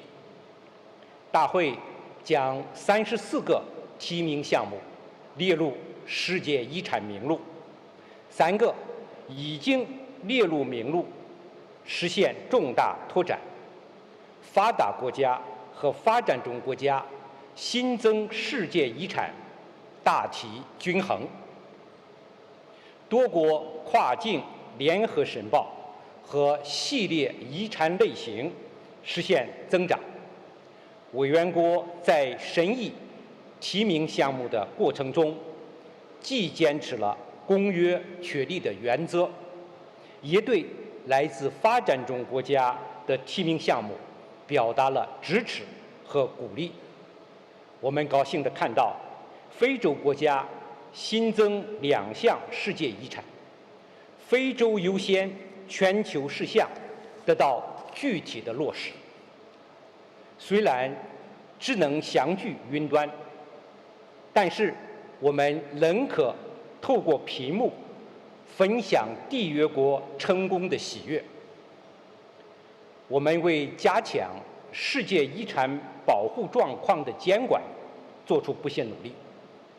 大会审议了258项保护状况报告，讨论通过了阿拉伯和非洲地区遗产保护定期报告。我们为失去利物浦海上商城这项世界遗产感到痛心，同时我们从刚果民主共和国的不懈努力中得到鼓舞。萨隆加国家公园在列入濒危世界遗产名录22年后被成功移除，对促进非洲乃至发展中国家的世界遗产保护具有重要意义。我们为加强世界遗产教育和青年参与做出不懈努力。大会期间，中方宣布将与教科文组织合作建立世界遗产教育在线平台，承诺帮助发展中国家，特别是非洲国家和小岛屿国家，培养世界遗产保护方面的专业人才。同时，世界遗产青年论坛面向未来的世界遗产教育主题辩会，为扩大青年参与发挥了积极的作用。Dear colleagues and dear friends, ladies and gentlemen, we are having an extended session of the World Heritage Committee, and every participant has made tremendous efforts to contribute to its success. All committee members have earnestly fulfilled their responsibilities in line with the convention and demonstrated a respectful attitude of responsibility and a spirit of solidarity and cooperation. The State Party have overcome the challenges of time zone difference and the pandemic, actively participated in the deliberation of relevant items, and contributed wisdom and strength to this session. Under the leadership of Madame Azoulay, Director General of UNESCO, World Heritage Center, and advisory bodies have conducted very fruitful work. Taking this opportunity, I'd like to thank Mr. Ortonnet, ADG for Culture, for your lasting support.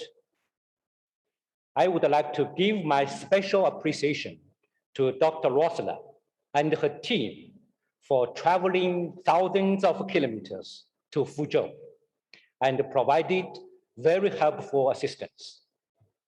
My special thanks also go to Mr. Shabat Khan and the colleagues from UNESCO Beijing office for your great support, as well as to Ms. Wosinski, the rapporteur, and simultaneous interpreters and technical support team for their professional work. Fujian Province and Fuzhou City, as the host of the session, have made thorough preparation to organize various offline activities, including the opening ceremony, and provided full support to ensure the success of the session.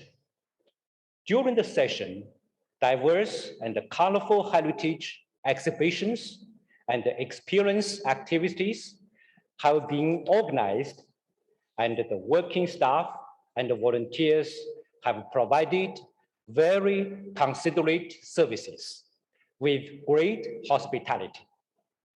As the chairperson of this session, I'm very honored to spend a period of memorable time together with you all. I give my sincere thanks to all of you for your confidence and support to the Chinese National Commission for UNESCO and myself.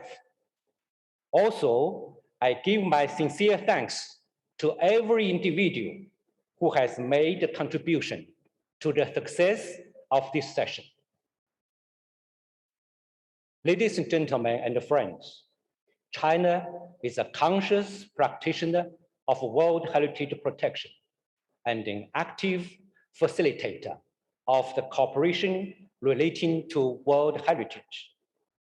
China will faithfully implement the spirit conveyed by the congratulatory letter to this session from President Xi Jinping, put into practice China's new development philosophy featuring innovative, coordinated, green, open, shared development for all. Seriously implement the convention in the spirit of being responsible for the history and the people, aiming to constantly improve heritage protection capacity and results.